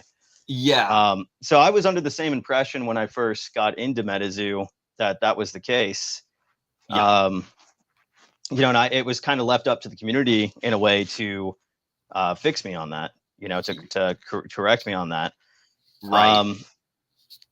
Yeah. So you know, I think it's an interesting move. You know, when I was looking through their letter, okay, let me see what Zeke said real quick. They told people what the fourth wall effects at Caster's Cup was, and you could bring up to 4 things for your fourth wall stuff. Like people brought plants. Yeah, that's cool. It definitely makes for kind of a cute gameplay environment. Well, yeah, and I'll tell you that's the thing, right? Like competitive versus something that's kind of fun. Yeah, and I guess it's a question on whether or not everything needs to be super competitive, like the Yu-Gi-Oh, Pokemon, Magic scene. Sure. Yeah, and you know, if you don't want your game to be, and no, I agree with you, and maybe they do want, and if they want to go a more casual route with this, then I would say lean heavier on the fourth wall effects, if anything, and don't worry about like competitive play. But like, if your game was meant to be more casual, then what are you doing tournaments with major prize pools for, my man? Right? There's like that fundamental like kind of disconnect. So it's up to the new ownership to decide: do they want to have big prize pool competitive tournaments, or do they want to have silly haha fun times? Yeah. Kind of need to pick one, because these don't cross great. And if you have two different formats that each do one, that's good, but you need to communicate that. Yeah, and I think that's the clarification portion, I think, is important in that. But you know, this is the portion of the letter that I'm kind of referring to. We're happy to announce that our first Metazoo product will be a new original trading card game available in Q1 2025. This base set will be the first of several planned expansions that begin to develop the world of Metazoo. So it does very much seem like we are getting a new Metazoo, and that it's probably pretty dang unlikely that these old cards are going to be playable. I think we're looking at basically OG Pokemon versus kind of the new format of playing Pokemon. And I don't think it's going to affect the collectability, in my opinion. I mean, these old cards look fantastic, and that's one of the big draws of Metazoo for me was, you know, I know it's interesting because when I first saw Metazoo cards, I dismissed them like immediately. Yeah. Like I was just like, dude, I don't know. Like it's so weird how much I've changed, because in the beginning I was like, frankly, I thought they looked like shit. I agree. Yeah, and then like that was my just, gut reaction too. But they've grown on me. Well, for me, like obviously they've grown on me. I mean, it's probably the biggest game I collect now. And I grew to kind of understand and appreciate the artwork so much more, and honestly, even the formatting of the cards. So at this point, like, you know, I love the aesthetic that Metazoo is. I grew to love the red border. I mean, at first, like I was just like, what were they thinking? A red border, and now it's like I actually like it. The red border is kind of dope. I can't imagine Metazoo without a red border. Yeah, I don't think they should change the aesthetics at all. But I do want to talk about that line, because that line you read off is the most densely packed information thing filled with corporate speak. And I would love to like sort of dissect it. I'm just checking chat to see if there's any questions. No, nothing yet. Okay. Well, and real quick, the irony of that line, because that's the one that I thought was honestly the most important line. Yes. And it is the smallest paragraph. Yes. Or at least tied for smallest paragraph in that entire letter. Yeah. And so the first thing I want to say is that it is going to be a base set, and it's the new start to Metazoo. This means that they are completely rebooting the game. Yeah. And I have a lot of thoughts on that, but the first thing I want to talk about is their timeline. Frankly, and I hate to FOMO you guys, but that throws up a red flag for me. 5 months. They've got 5 months at best.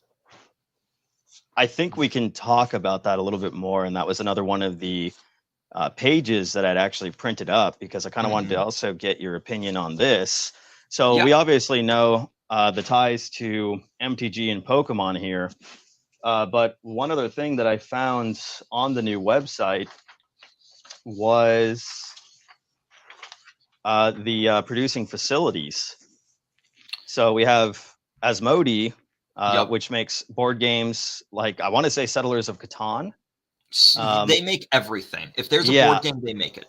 So they have ties to that. And then the Millennium Print Group, which is a subsidiary printing facility of Pokemon. Pokemon owns that. And that's something I had to learn later on. So in that regard, you know, I understand, because I think we're so used to the indie TCG world where, you know, you make promises, you overpromise, you underdeliver.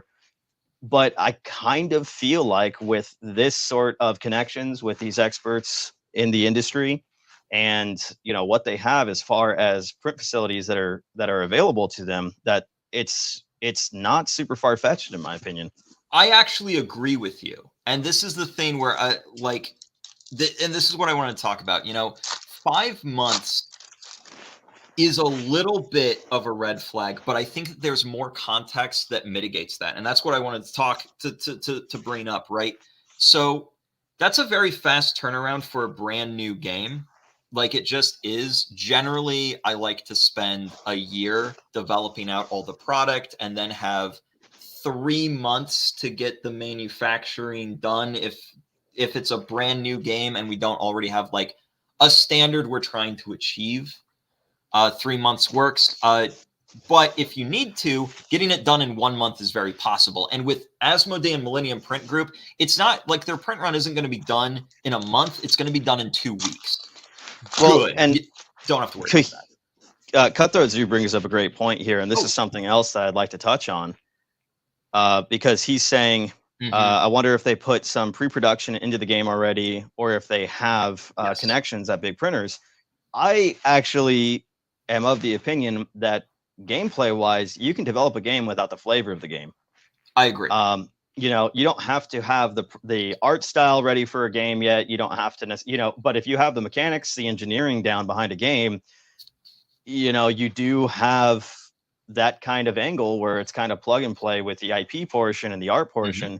So that's a part that I'm kind of wondering is if this was a game that has already been kind of well developed when it comes to the engineering and mechanics side, and they just kind of wanted a popular IP to throw on there that wasn't already taken up, you know, and that's why I think Metazoo made sense for somebody to offer the kind of money they did, because you know, it was a game that in 3 to 4 years made $50 million in the indie world, which was just so unheard of at the time.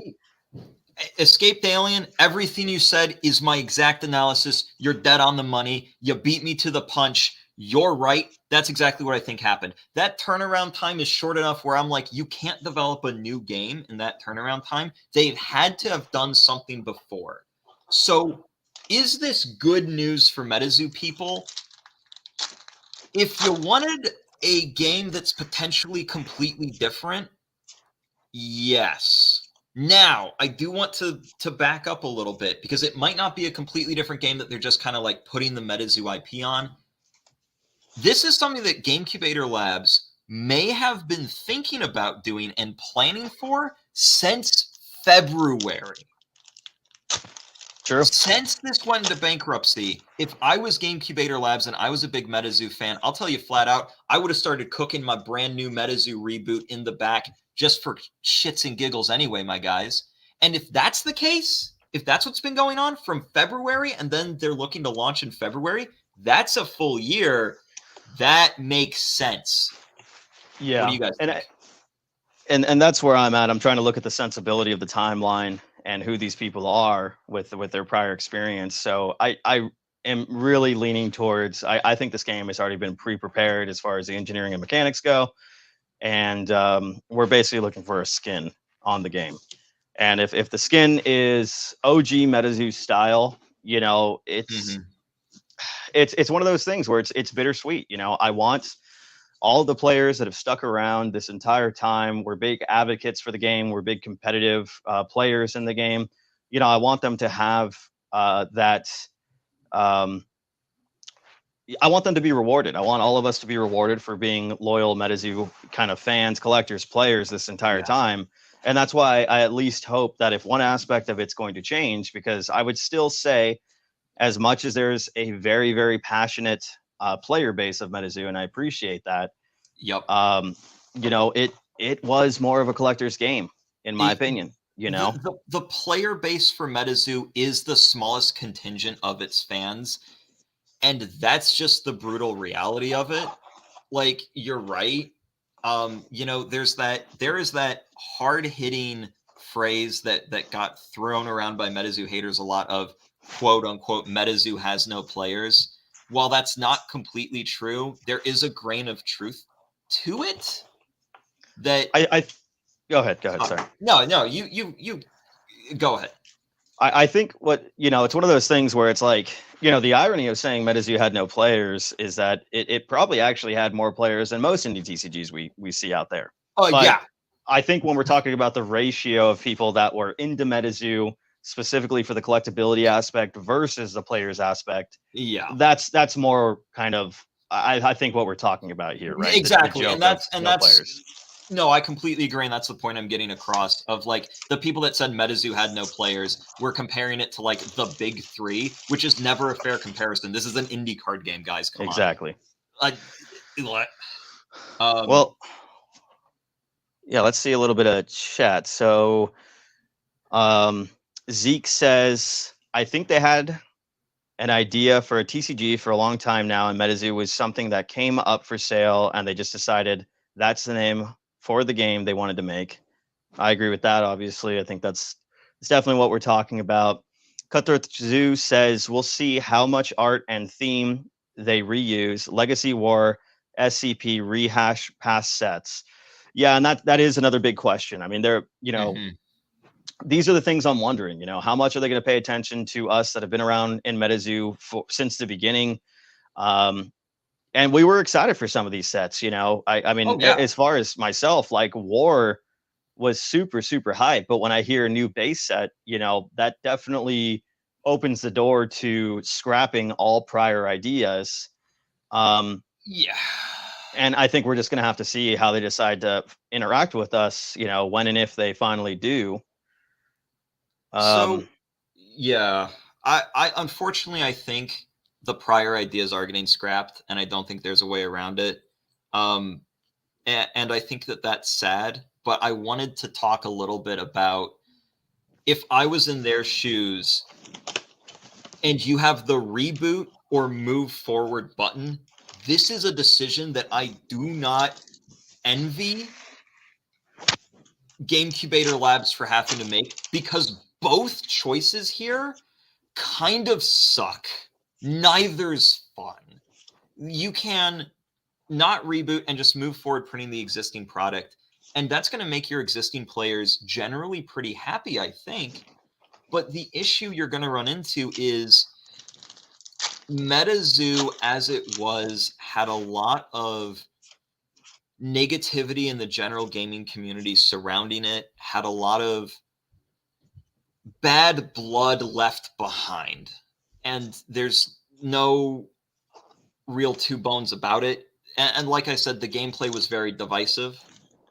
And if you just continued down the same path, yeah, you would make your existing fan base happy, but you would be stuck in this sort of Sisyphean struggle to try and obtain new players if you just stayed the course. But if you go the reboot option, then you're going to make your existing players very unhappy because they don't want their cards to be devalued more than they are.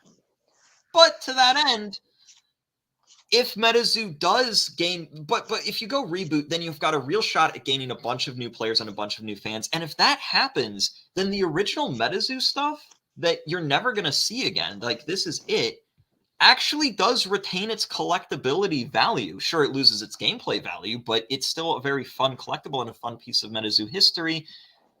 So that's like the beautiful flower growing out of the landfill in a sense of the reboot option. And both options, we're going to make somebody upset.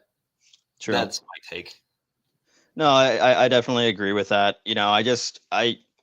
I think we know, like the portion of this that we're unsure of is whether or not the aesthetic is going to stay the same, the kind of overall templating design and the art portion, because, from how I interpreted their letter, it really does seem like, gameplay is scrapped and it's going to be something new.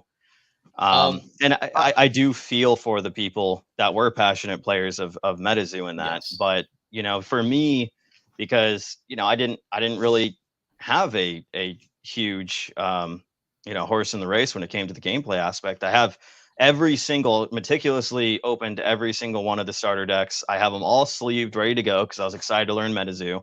Yep. And now it's kind of like, okay, so I would have to learn an old style of gameplay to use those now. So that part's a little bit of a bummer. But well, I mean, I'll say this. I want to address the gameplay. I still want to play Metazoo on webcam with you, Escaped Alien, and I still want to build my Mad Gasser of MetaTwo mermaid deck and bust out my Legend of Zelda Ocarina to make my mermaid effect work. That sounds fun.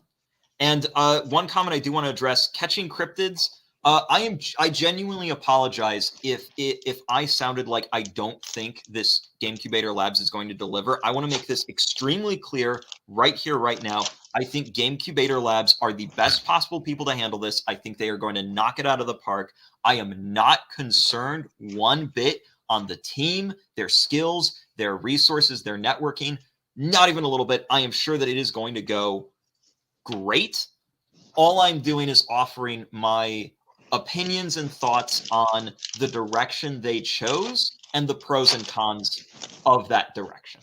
And I hope that clears things up.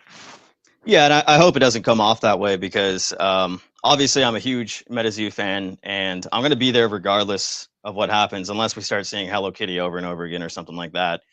Yeah, but goodness, I'm here because I'm excited about new Metazoo. You know, this is something that we've all waited on for a very long time, and you know, it really is. I mean, it is hard to think of kind of more of a quote unquote dream team for TCG as far as industry experience and connections go. So I don't want it to come off at all that we're talking like super negative or anything, because I do think, like I said, I think they're going to come out with this timeline. I think they're going to, you know, they're going to bring something new, something interesting. It's just more of a discussion of, you know, what's that kind of going to be? It's hypotheticals. Right. I am deeply excited and interested to see what comes. Like this whole thing has been fascinating to me. I'm locked in. I'm a laser of focus. I'm loving this whole thing that's happening just as a even just as a spectator. I'm like, whoa, this is interesting. Nothing this exciting has ever happened in the TCG industry ever. Yeah, that's honestly, that's a big thing to say. And I kind of feel that way. I'm like, when did we have a situation like this? And we're talking about a company that doesn't seem to need, you know, any kind of crowdfunding money. Like, I think these guys have plenty of money, which obviously instills confidence in the side of getting the product out there. And I do strongly believe, you know, they've learned from prior ownership's mistake. We're not going to see a Kickstarter. We're not going to see pre-order products. You know, they just said we are going to have product in Q1, and I do believe them on that. Kind of going back to some of the comments here. So Kuhito Aprendo says Legacy would be a great way to bring the old into the new. And I'm not sure if you're familiar, Rhydon, with what Legacy was intended to be. It was kind of a wrap up of the Cryptid Nation block. So Cryptid Nation being something like Scarlet and Violet, right? Like the block name. Right. And it was going to be a lot of the kind of cryptids that we saw throughout the Cryptid Nation block reprinted in new artwork, and was supposed to be a wrap up. And I actually, you know, I agree with Kohito. That would have been great to see that as kind of an intro set, because I feel like it kind of gives old Metazoo fans a wrap up from these iconic sets, right? And new Metazoo fans like a good jumping in point, because like all the really good stuff got reprinted. That would have been great. And I think it's possible that still might be happening. Like Legacy might be getting reworked into base set 2, because like with Pokemon, they had a base set 2 that had like kind of a mix going on, didn't they? Yeah, that's true. Legacy could become base set 2, but the other thing that I think might happen genuinely, and this happened in Cardfight Vanguard. So when Cardfight Vanguard did its big reboot, when it went from G to Cardfight Vanguard again, they actually separated it into 2 formats: Standard, where you could only play the reboot cards, and Premium, where you could play all of the cards together from before and after the reboot. I honestly think we're gonna see something like that with Metazoo. If the gameplay is even remotely similar in this like rebooted Metazoo, I would be shocked if we don't see a premium format or like an expanded style format where you can play the post reboot cards with the reboot cards. I think that's going to happen. All right. So we have Hello Brooklyn saying people bought the cards to play tourney to win money. End of story.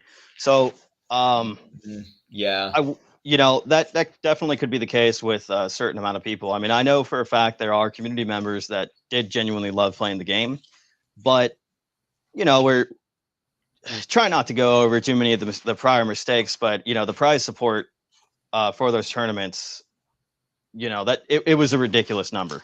Like what, 50,000 for top prize? Yeah, you don't need to do that. Like, genuinely, you can give out good pricing to tournaments. And I've actually talked about this before. If you're doing cash as your prize for your tournaments, I think you're making a huge mistake, because that is only going to attract exactly the kind of people that I don't remember who said that. Was that Brooklyn that said Hello, people Brooklyn, bought yeah. the cards to win money? Yeah, it's going to attract, if you do cash prizes, it's going to attract those people. But if your prizes are cool things that are important to the people that play your games, like unique alternate art versions of your cards, cool trophies, maybe some of those sick statues that the clay. Yeah, creepy clay cave. Yeah, exactly. Like some of those, you get some of those custom ones made, and that's your prize for the tournament. The actual people that love your game are going to be just as excited, if not more excited, than if you gave them cash. So I agree with that. Yeah, and I think, I think that was something that I think would have been a lot more fun, is to see things like I've seen other indie TCGs do this. Like one being Alestrals, is that when they run tournaments, it is exclusive cards, it's uncut sheets, it's win a booster box, like those kinds of things. And if you're kind of doing like a bigger, national tournament, then I totally understand having really gnarly prize support. But I think the cash thing is kind of a, I've seen that a lot. I think I've even seen that with Flesh and Blood offering large cash prizes. And it does kind of bring a concern of like what, why they're showing up. I agree. Another comment I wanted to mention here is Catching Cryptids mentioned, there's a lot of hype about just the new TCG product, but in that letter, they actually mentioned that they're planning on doing other, they imply they're going to be doing other things with Metazoo, and that's actually a really good point. I think that if there's, again, previous management, one of the nicer things I can say about them is that they had a little too much ambition for being an indie company. I know that they wanted to do a lot of like cross media stuff, and that kind of fizzled out, unfortunately. But I think that this company can actually pull that off. Like, if you were wanting a Metazoo video game, here's the company to do it. If you wanted a Metazoo cartoon show, here's the company to do it. You know what I mean? I think that's neat. I think that's good. That's all true, and I think that's one of the things that's very exciting about who's taking over Metazoo, is it's like these are the guys that have everything at their disposal. These are the guys that can make all those things come true, and I it's just, where are they going to go with it? Is it, like we said, same artwork, same templating? Is it same sets? Is the gameplay going to be drastically different? What's kind of their focus? Is it more core product? Is it going back to a zillion collabs and things like that? Storyline wise, the lore portion, that's another question. We'd love to see guys like Tormentic going back into the lore. And that's also curious. Like, are the kind of, we know cryptids are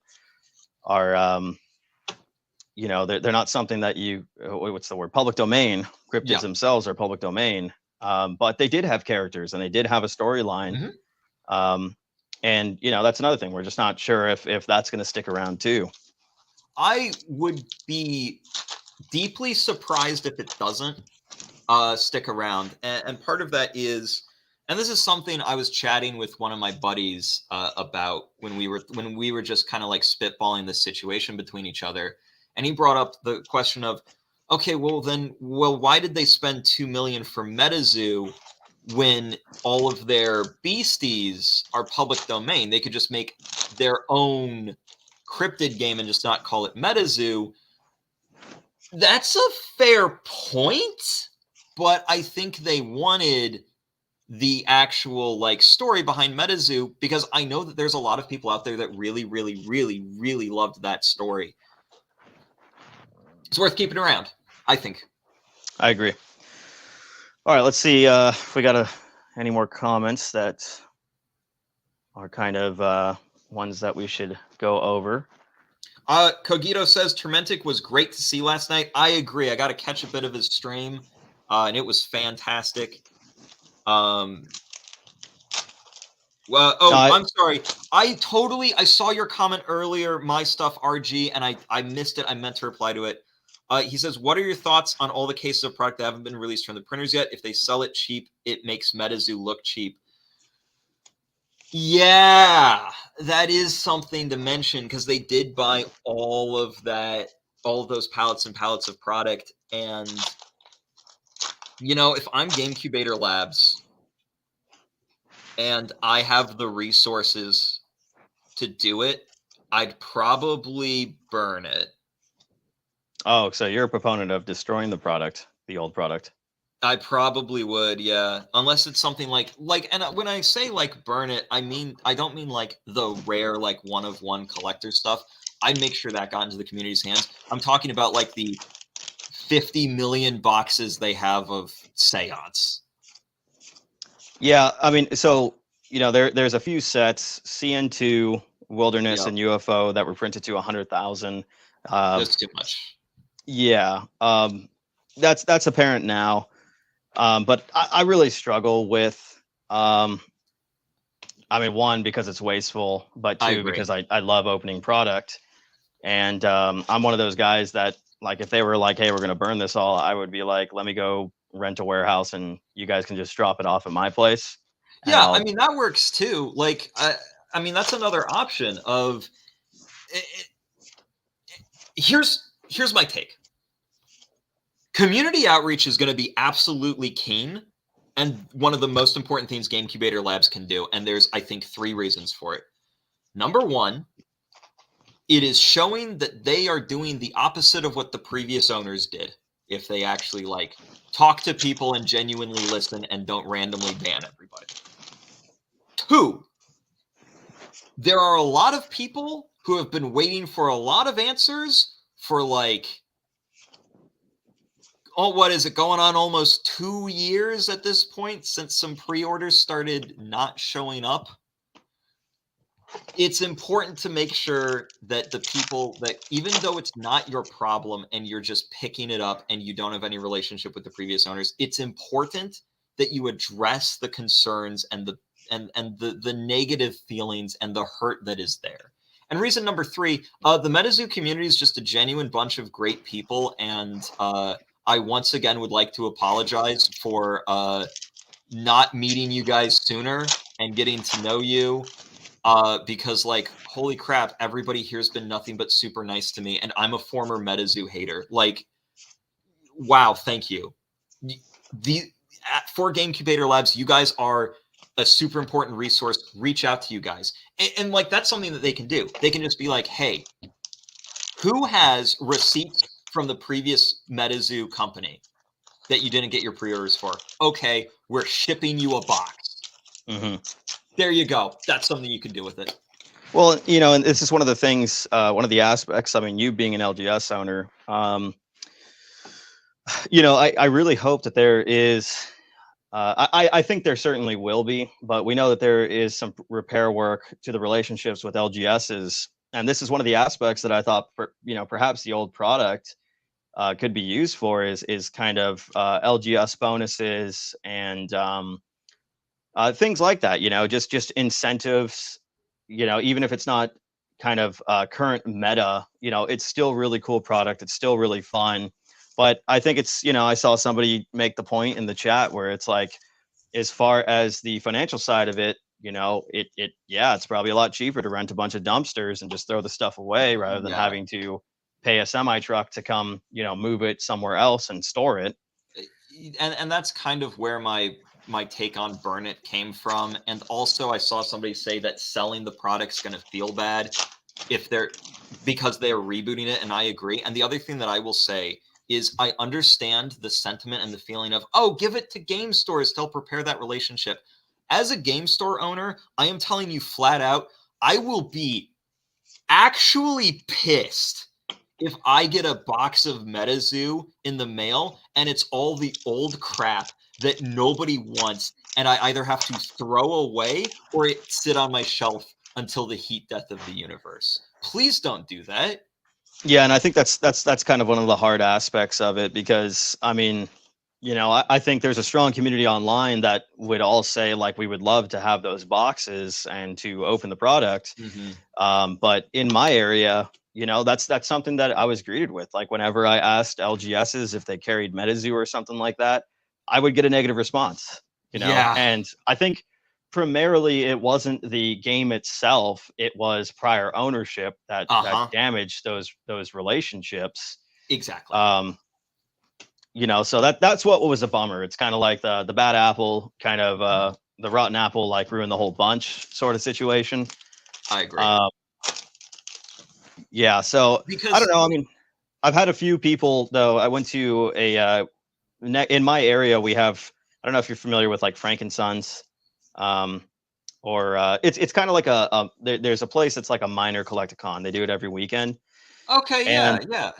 A lot of people were very, very interested. It's like, you know, probably 30 different little shops that all have kind of like the cage set up. And a lot of them were actually very interested in the fact that Metazoo got sold and has new ownership. You know, so I definitely think it is bringing new eyes, especially the names behind it. The fact that there's new ownership, I think, is going to bring a lot of people back, even on the game store front. And a big thing is, I'll tell you this flat out as a game store owner, I have heard through tales of other people who were game stores that tried to carry Metazoo. I've talked to them, and I'll tell you flat out, my man, I would have left. I would have not wanted to deal with any of that hoopla. You know, I would have just been like, if my distributor sends me a promo kit that costs $0 to $25 a month, and all I have to do is like report entries to the Metazoo website, cool, awesome, I'll do that. Anything extra as a game store owner, guess what? I'm going to kind of not care, and I'm going to not want to deal with it because I've got so many other games that I'm trying to run. I've got so many other events I'm trying to run. And when it comes down to it, the big three of Magic, Yu-Gi-Oh, and Pokemon is going to pay my bills. I can ignore every other game. And that's coming from an indie card game maker. Yes, that's coming from me, a guy who makes card games. Like, that's the duality of man that I deal with, of like, as a game store owner, I want to support indies. They're awesome. I am one. On the other hand, I don't have to, and they're usually more expensive and make less money than the big three. So like as an indie TCG, as frankly any card game, even if you're not indie, because GameCubator Labs isn't, but if you're any game outside the big three, you have to give a really darn good reason as to why a game store would carry your product alongside their guaranteed money makers. And here's some good reasons to do it. Number one, really good OTS support. If I get free promos in the mail with my order of the new set from you guys every month, awesome, great, I'm in. Really good website support. And I'm going to be real, Metazoo actually had that. Cardio overall does a pretty good job. I've butted heads with them before. We've gone through some rough patches, but at the end of the day, I stick with Cardio for running all of my tournament software. There's a reason for that. They do a good job. And so, like, that was good. They had the tournament software good, and, like, I would be surprised if GameCubator Labs doesn't continue to use that Metazoo Play network. It would be weird if they didn't. Well, and we did have Chris from Cardio. He seemed to, at least in one of the Nick streams, I remember seeing his comments where he kind of seemed to know or have an idea of who was going to be buying Metazoo, because he said you guys are going to be stoked. That's right. Yeah, so I Well, definitely think Cardi.io had a little bit of info. yes, that is correct. I remember that. I've also talked to Chris a bunch because I do business with him. Cool dude, and I'll say that. And I even sort of asked him, during the whole Metazoo thing when it was imploding back in the spring. I was like, dude, what the heck is going on? And he was like, honestly, man, one, I don't know, and two, if I did, I couldn't tell you. And I'm like, fair and based. Sure. But I think he got some buzzings from GameCubator Lab of, hey, can we pick this Play Network back up? And I hope that that's the case. Yeah. All right. Well, let's see. Maybe we could read a little more chat. See if there's anything that we should respond to. Hi Funkle. Yeah, good to see you, Funkle. Best, funny, probably some of the funniest. I would say Funkle and Catching Cryptids have some of my favorite YouTube shorts when it comes to Metazoo. Awesome. They both make super funny shit. Oh yeah, isn't Funkle the guy that opens packs with dresser drawers? That's what he's starting to be known of as. I Yeah. love that. I love it. I watch him. Seen They're him good. opening packs of all kinds of stuff. Then Catching Cryptids does a bunch of funny skits. He does raps and stuff. Oh, that's dope. Yeah, he's always shouting out content creators. So a couple Yeah. solid dudes.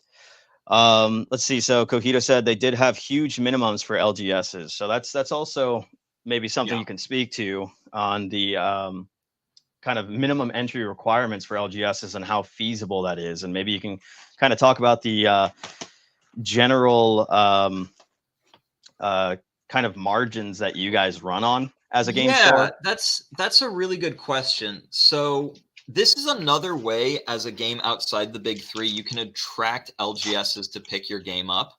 If you offer a 40 to 50% discount on MSRP for your product as a small scale game, I'll tell you this flat out, I'm in, I'm buying.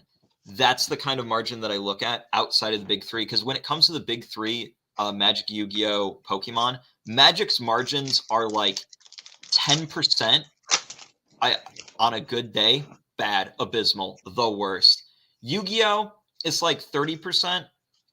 Pokemon varies from product to product randomly. Sometimes you get a product in and it's something like 151 that everybody wants and you can sell it for 3 times what you paid for it. And sometimes it's Stellar Crown, I think it's called. And it's please buy my crap. No? So okay. with bigger IPs, Pokemon, Yu-Gi-Oh, Magic, it kind of seems like it's more of a game of quick in, quick out. Yeah. If I'm kind of hearing you correctly, it's That's we right. just, you want to sell massive quantity and that's kind of how you make your money. Maybe doing the events like drafting and things like that can pull you a little bit more. Is good. Yeah. Yeah. So with an indie TCG, it really does have to be a discounted rate for you to kind of be in profit or be able to sustain that. Yeah, that's about right. And again, this comes back to the general game store attitude. And because I'm also a developer in the indie scene, I'll cut a lot of slack for an indie creator that I personally. If they can only offer me a 30% discount, then I'll still buy if I've talked to them and I believe in their game and that sort of thing.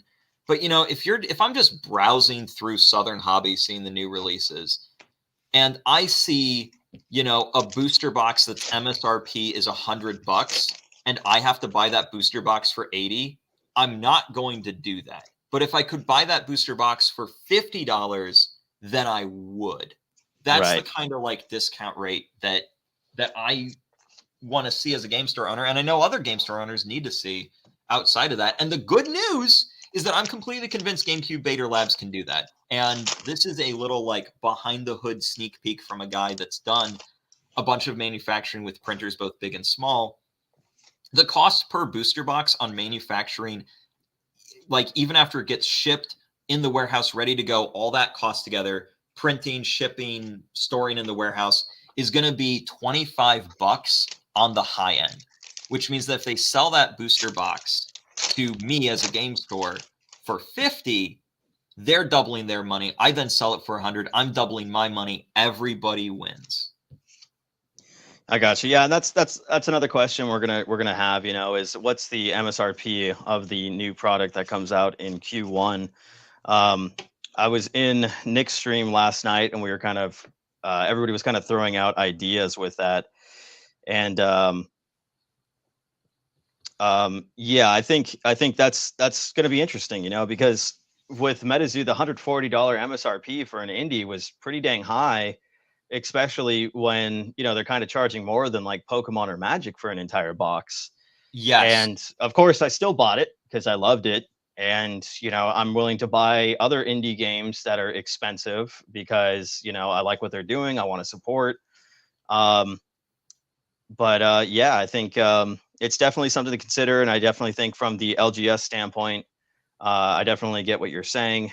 That there kind of has to be that lower price, and Yeah. at the quantities I assume and the relationships that they have with the printing facilities, I don't think that would be. I think it's something that is feasible for them I to agree. I kind don't of think get it's going to be a those problem at price all. points. Like, here's a great example. Even on my manufacturing, I'll tell you guys exactly what I paid for that Golden Legacy System Gate box. Escaped Alien opened up. MSRP on it's 130 for a 32 pack box. That's about the same as like a Pokemon box, which is also like 120, 140. It's got 30 36 packs in it, something like that. So we're like similar price point on that front. And that box costs me to manufacture and get it in my warehouse and ready to ship and all that, like $75.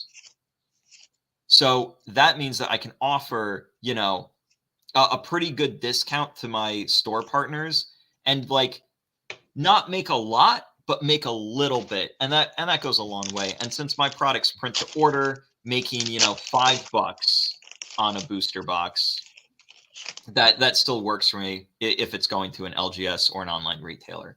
So, even with my expensive USA based print to order model, it still works out for me. So I hope that adds some additional context. Yeah, it definitely makes sense, especially from an indie TCG standpoint. And this is kind of one of the things that I'm curious about is like with this kind of team, and hey, good to see you, Noah. With this kind of team, it's kind of like at what point, like, okay, do we call like Lorcana an indie TCG? No, I wouldn't. I wouldn't. Lorcana was doing so well for a while there. I was actually calling it the Big Four. Like that's Wow. how big it was for a bit. You had more belief in them than I did. Dude, I know I was wrong. Here's the thing. Listen, I want everybody to know this flat out, period. I am a big enough man to admit when I am wrong. I was wrong on Lorcana.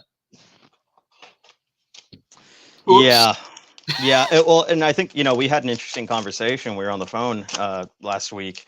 And that's one of the things that I was kind of talking about is like, just because an IP is super, super popular doesn't mean that it's going to translate to a card game. I mean, with Metazoo, I think it's something a little bit different because it's still early enough to where they can kind of take it a different direction and get a lot more eyes on it. So I think there's a lot of growth potential. But like everybody already knew what Disney was. If they were interested in collecting a Disney card game or playing a Disney card game, everybody already knew what it was.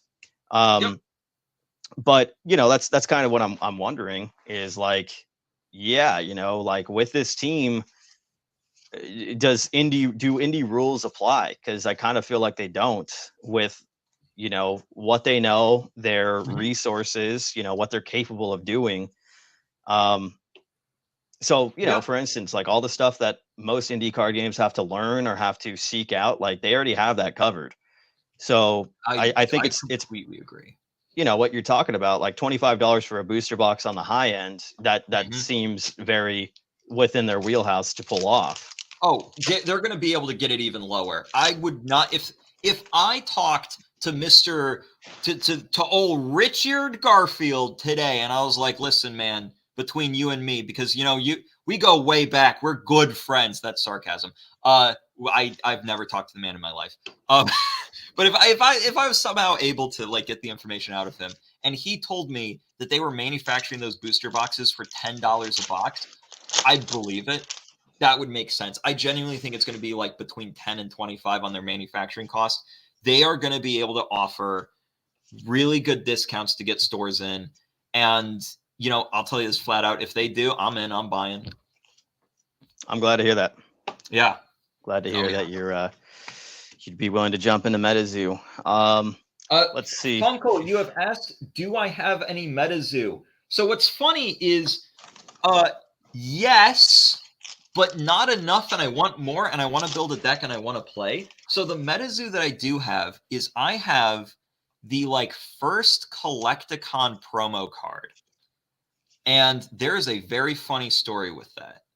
And the story is I got my hands on this Collecticon promo card and I felt it and I immediately said, ew, because I don't know who they got to make that card for them, but it was not good.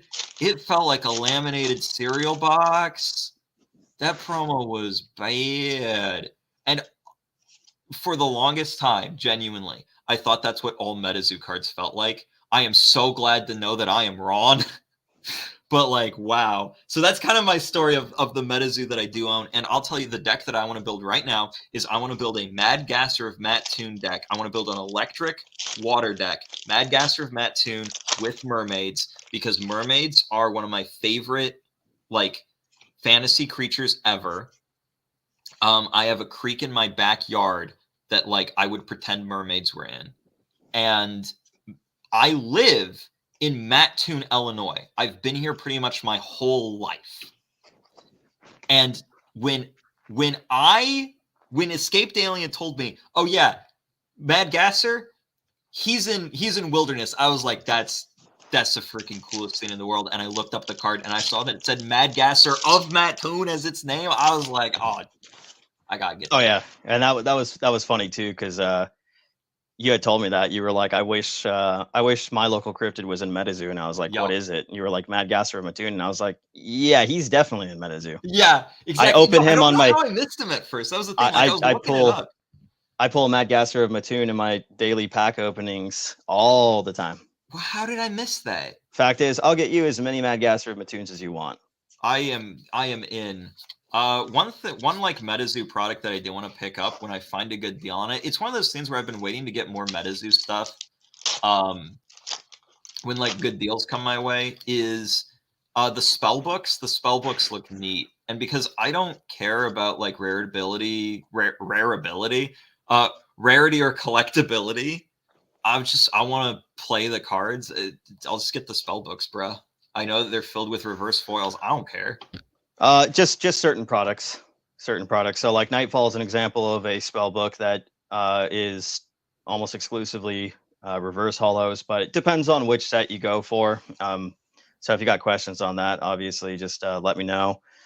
Oh my gosh. Thank you so much, Cutthroat Zoo, for giving me that like context. Okay, so Cutthroat Zoo just said many of the original cards were printed by Mike himself. That literally explains why it felt like the old cards I would make in like grade school using my mom's home laminator. Because that's exactly what it was. That makes so much sense. Thank you. All right, so Metazoo Josh says, I have a theory that the symbol on the back of the cards, it's like some satanic thing that hooks us. It is a cool symbol. Yeah, it. I didn't need to see the symbol to be hooked. I just have a problem. Is it a gambling addiction? Maybe, but it can't be a slot machine. It's got to be packs of cards. Yeah. So I think spellbooks are cool. They made it look like an actual spell book. Yeah. And like I like the little weird side products in TCGs that are like, this is a funny side product. It comes with dice. Why does it come with dice? Because it's fun. Awesome. Great. Good. Yeah, so I'm gonna one little thing that I was also interested about. So as far as core product goes, we know a lot of games obviously come out with your standard pre-constructed decks, And here's an example of them. So we have a round of first edition CN1. Metazoo Dude, came with awesome. five pre-constructed decks per set. Seems like a lot, but okay. Yeah, and that's what I was going to say is like, I often see in Magic the Gathering, I mean, it depends, right? Because I think we're primarily seeing commander decks at this point, and oftentimes the sets do have 4 pre-constructed decks. But I'm seeing a lot of other indie TCGs kind of keep it to about 2 decks, maybe 3 decks per set. I think I see that a lot in like Flesh and Blood. I mean, sometimes Flesh and Blood actually has like 6 decks. Yeah, I mean, I normally do, and now this is me being, because my business model isn't like strictly TCG, it's more like living card game ECG. So I do normally do like 1 pre-constructed deck, like alongside a release. Sometimes I'll do 2 if I bundle them together in like a 2-player starter set. But yeah, I think like 2 to 3 is a good amount. 5 seems just kind of seems like a lot. Now, not at release. I think at release having 5 decks made sense, but like if they had 5 decks every set, then it's like, I don't know, it kind of feels like a lot, but that's fine. Well, and that's an interesting segue because we also have a product called a release event box, also abbreviated as REB. Okay. So on the release event boxes, these actually came with decks as well, and I think these were kind of more of a kind of like drafting type situation, where you'd have kind of a deck to build off of, and it also comes with. Here, I'll just open this one up so you can kind of check that out if you've never seen a release event box opened. I think I've seen like a couple open, but it was one of those things where I never like fully understood what I was looking at. It's like one of those Pokemon ones where it comes with like a half deck and then packs, and then you sort of like play a sealed format. Yeah, so I think another kind of form of introductory product to kind of get you a little start on a deck. But release event boxes, so they have a rule book in them. That's cool. They have a deck with sort of a little bit of a theme. So this one is Sarah Good. And then you get 3 packs off of it. Oh, that's pretty cool. Yeah, I like that. Yeah, and then we also know that you have one of the interesting things is like for an LGS, do you kind of feel like this level of skews because we also have blisters on top of that? Oh, that's too much. Yeah, I was gonna say, does it feel overwhelming as an LGS to have to show that much? You have 5 theme decks per set. You have the booster box itself. You have usually variations of the blister with different promos in them. You have the spell book. You have the release event box. So for you, does that feel too overwhelming as an LGS owner? Yeah, to be blunt, absolutely. Like games like Pokemon can get away with it because they're Pokemon. And I'm not saying don't do any cool supplementary product. I like the release event box. I think that's neat, but that's exactly what I was talking about of like the LGS support that should be sent out to LGSs. Like if I pre-order a case of booster boxes from Metazoo 3 months before the set drops, it would be cool to get like a bundle of release event decks sent with it for free to run the release event. Does that make sense? Yeah, it does. Yeah. And then the starter decks are fine. 5 starter decks is like, it's a little bit, but if the 5 starter decks come in like one display that has like 2 of each starter deck, then that's actually perfect because that's only one SKU. It's just a starter deck display, right? And then I sell the different decks out of it. That's fine. And then you have the booster boxes. But I think like the blisters are overkill. And as much as I hate to say it, because I know I just said I like the spell books, but when you're a TCG and you've got what's essentially like a new IP, the spell books are probably a little bit much, unfortunately. Well, why don't we open a second edition spell book and we'll just kind of go through this product type. For me, like I'm actually a fan of the Metazoo spell book in the way that I kind of, I obviously I think it's a play on the Pokemon ETB.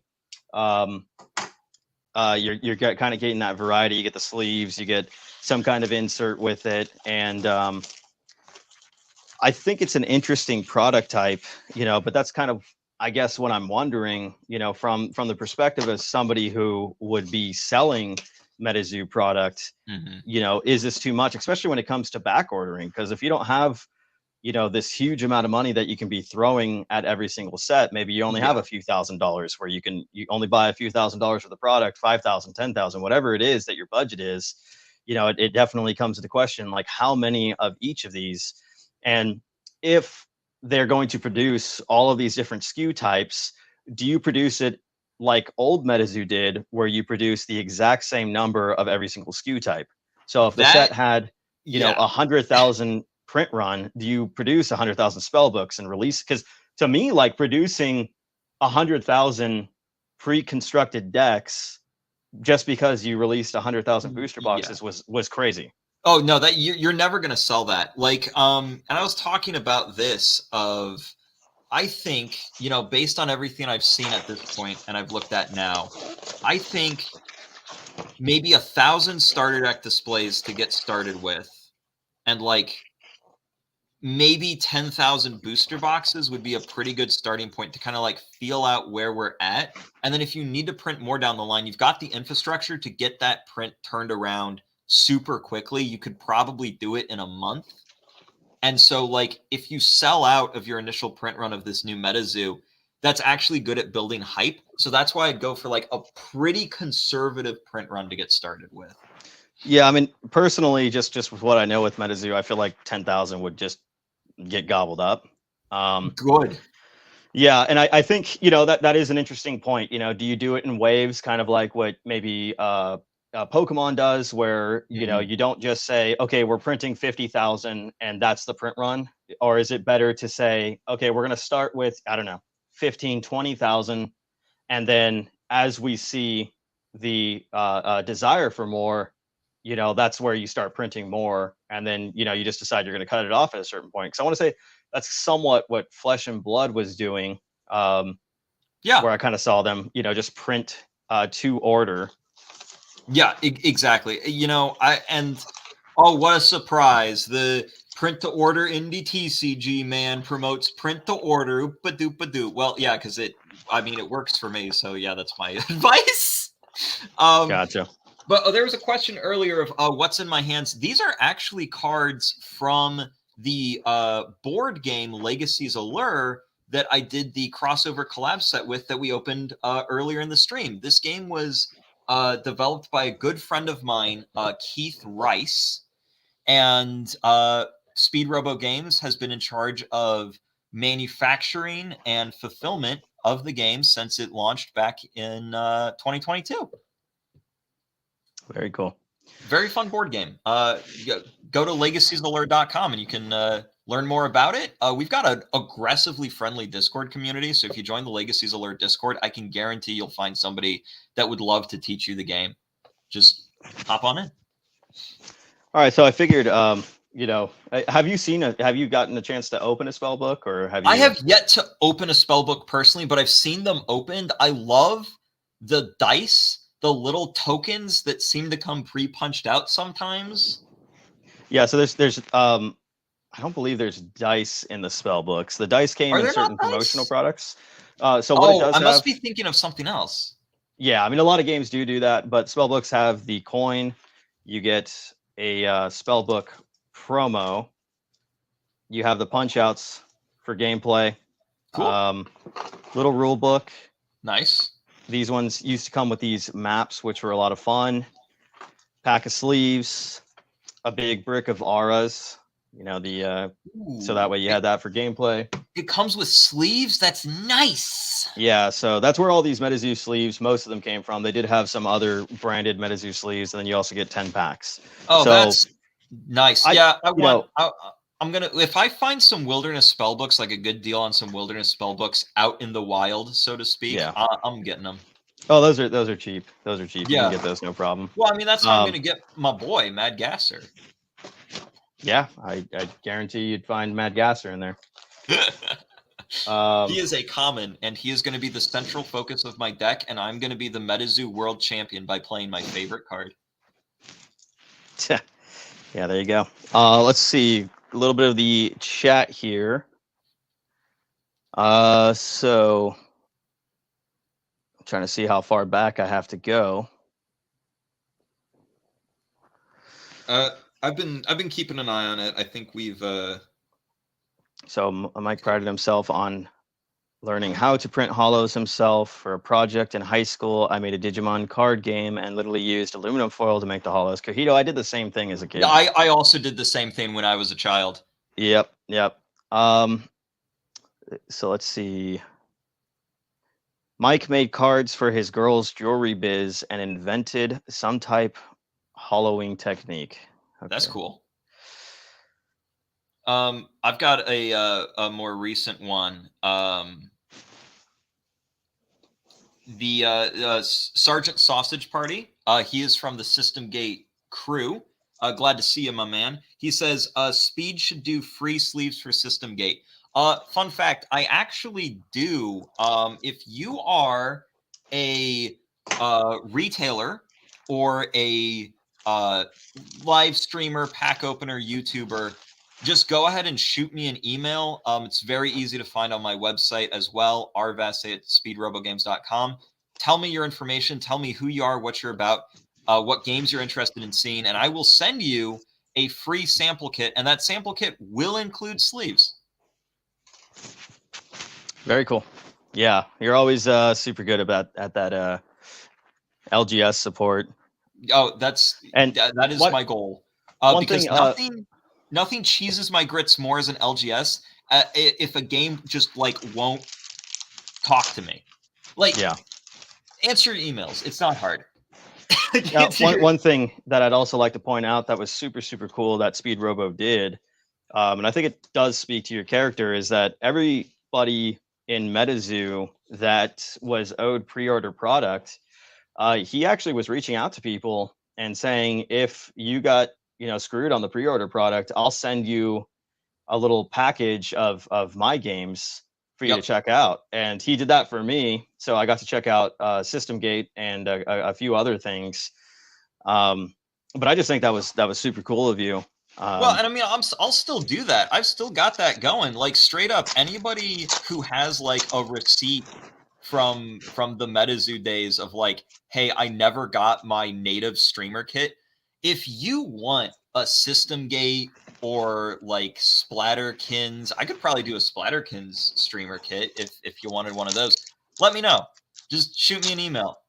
Yeah, here you go. It's the fact that nobody got their native streamer kits sucks, and I'm still upset about it. And it's just one of those things that if I can do a little bit of something to make up for what one of my peers in the industry did, I'm gonna do it. So yeah, if you never got your native streamer kit and you want a different game streamer kit, I will send you one for free. Super, super nice of you. Thank you, Menace! Metazoo Menace! Hey, good to see you, Menace. Thank you, Kagito. I appreciate that. Every day, I just wake up and try my best. That's all I can say. That's all we want from you, buddy. That's all. That's me. Okay. Yeah, I'm trying to think of other things we may have missed. So you as an LGS owner, you're saying, are you willing to try new Metazoo regardless of the decision, just to check it out? And really like a follow-up to that, what do you need to see as an LGS owner from new Metazoo to keep you going with it? I mean, maybe besides the obvious, which is like it has to be somewhat profitable. Let's just assume that it's profitable. Right. But what are some of the things that you would like to see as an LGS owner? That is a fantastic question. So am I going to try new Metazoo regardless? Yeah, I do. At this point, I'm just interested to see what happens and see how it goes. So as an LGS owner, I'm probably going to buy new Metazoo, no matter what shakes out, assuming it's available at my main distributor. If none of my distributors carry it, then that's going to be tough. But actually, now that I think about it, if Cardio is working with them, Cardio should be handling some of the distribution, I think, because they do distribution as well. So, I should be able to get it. So, yeah, that shouldn't be a problem. I'm trying new Metazoo regardless. If I wasn't me, I would need to see, you know, the margins I already discussed. But what I would want to see going forward is one simple thing. Does new Metazoo management answer their emails? That's it. Yeah. That's how low the bar is, guys. Genuinely. If they just answer their emails, I'm going to stick with them more likely than not. Because I'll tell you what, one of the reasons why my store is a big Yu-Gi-Oh store is because Konami always answers their emails. Yeah, Kohito's right. He nailed it. Communication. It's it. That's The it. basis to any good relationship, right? Yeah. If they just talk to me, I'm going to stick with them. If just talk to me, baby. Yeah. If they ignore me, I don't. Here's another great example. Here's an indie TCG that I have at my store right now. It is called Primal. The creator is a fantastic person. I chat with him on the regular. He answers his emails. I stock his game. There you go. That's it. Yep. That's the Sounds bar. pretty straightforward. What's up, Zoovids? Very cool to see you. Up? Love the Instagram reels from Zoovids. AC, great talking to you. Congrats once again for the partnership with SpeedRobo Games. Very much looking forward to seeing what's next from you guys. So good night. Let's see. The Frizzmeister. I've been out of the Metazoo loop for a while. Did you say new Metazoo? Yes, we did. Metazoo has been purchased for a little over $2 million, and it is slated to have new product coming out as soon as Q1 of 2025. So that's kind of what we're discussing. If you're not familiar with SpeedRobo Games, this is Rhydon. He is the owner of SpeedRobo Games. He owns his own LGS, and he's also an indie card game producer. Has his hand in a few different card games. So I thought it'd be really interesting to get his perspective on things because, as I said earlier on in the stream, it's a perspective that not a lot of us, generally in the community as just kind of the consumers of these products understand. And I think he's got a little bit of different angles on, the opinions of how this industry is. Always happy to offer my insight. I love my job and I love talking about my job. So I have an idea, Escaped Alien. It's getting a little bit late. So I will run the last giveaway while you wrap up your spell book. Yeah, let's do that. So once again, giveaway for those of you that win, you from me are going to get the EA exclusive promo, only printed to 49 copies, as well as a standard version of it. And from Rhydon, you will be receiving a System Gate pack. And you will also get a defaced System Gate card. And one thing that's cool about these defaced System Gate cards is this is actually a horrific misprint that is never meant to see the light of day. This crossbowman has the wrong stats and is completely the wrong card type. Well, there you go. You're getting a rare air signed by the man himself. There you go. Pretty dang cool. All right. So we will get this started. Go ahead and guess SpeedRobo's number between 1 and 100. Get your guesses in. Whoever gets it or is closest to wins the EA promo and a System Gate pack.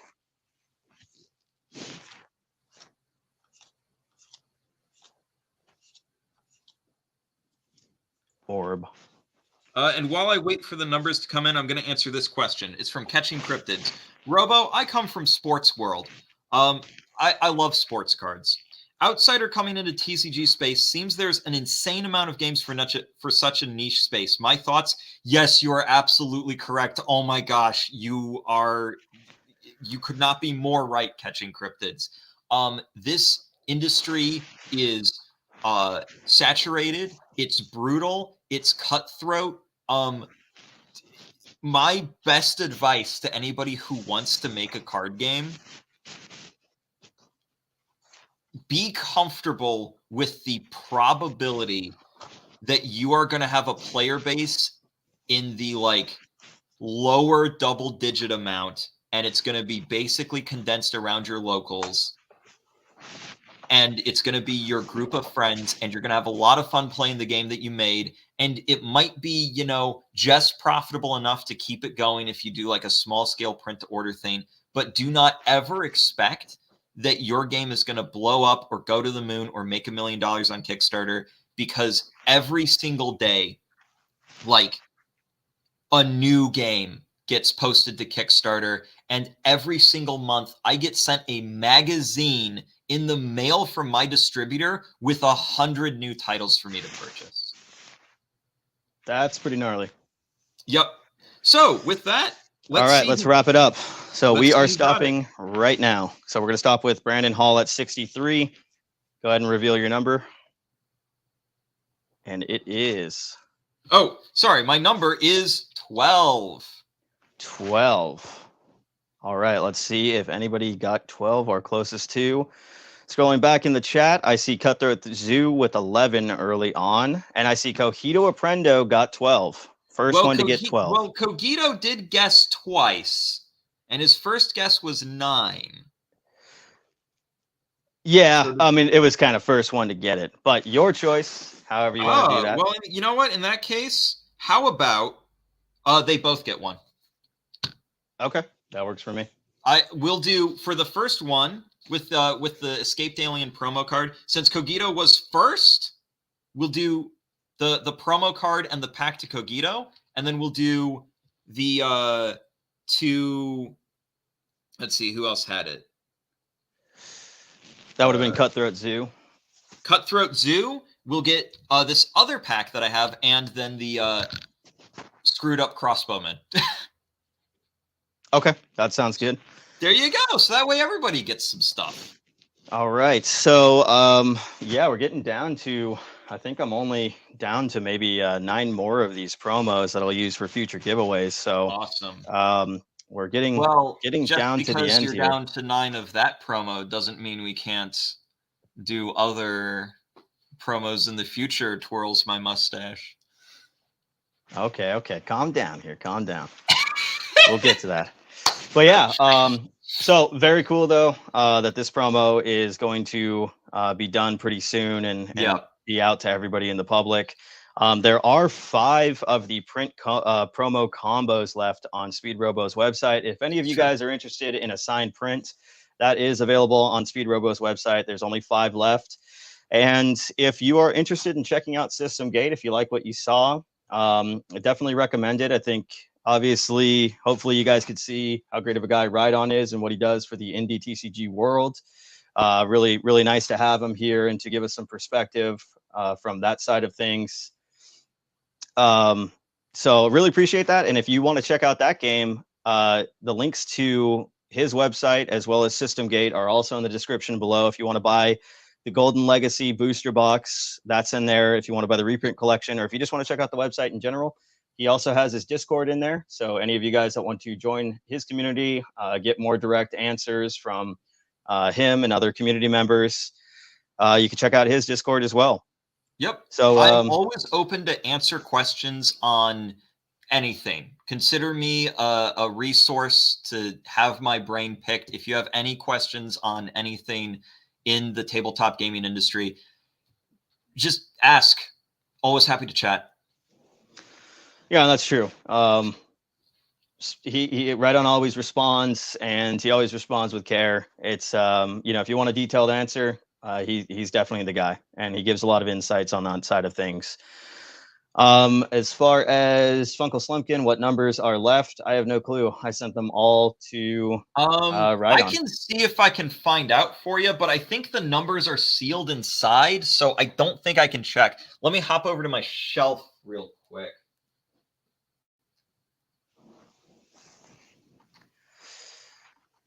So Cogito says, that's awesome, but give Cutthroat the promo, EA. I bought one.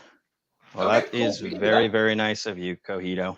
Yeah, so I can't tell what the numbers are, because this is what they're going to look like when they're sent to you. So the only thing I see on the outside is the promo. So unfortunately, I can't tell you that without opening it, and I don't want to break the seal on these. I want that to be reserved for you. Yeah, so I guess we're just gonna have to see. I know a few people have uploaded which promo or which numbers they've gotten, so yeah, at least can check off a few of them. Yeah.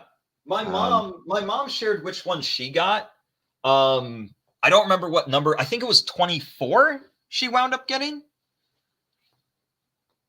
okay, yeah, there you go. My mom's a big System Gate player, so she had to buy the new card immediately. Very cute. All right, All right. well, if I know for Rhydon, it's probably getting towards midnight here, if not already, It and is. Um, we got a nice 2 hour and 40-minute stream. This was great. Escaped Alien, thank you so much for having me on. The kindness that you have shown me is not lost on me by any means, and I greatly appreciate you sharing your platform with me tonight. If anybody needs anything, I am always within reach. Yeah, no, and I feel like you're very worthy of support. Like I said, I Thank really you. like what you do for indie TCGs and these smaller creators. So I think you're a very, very valuable person in any community. So thanks again for joining me, and everyone else, thank you so much for your questions, for hanging out with us, and very much looking forward to New Zoo. We'll be streaming in the future, so you will see us again. But I hope you guys have a good night. And everybody that want a promo, go ahead and hit us up. Give us your addresses. We'll get those sent off to you. Absolutely. Thank you all very much. All right. Good night, everyone. Peace.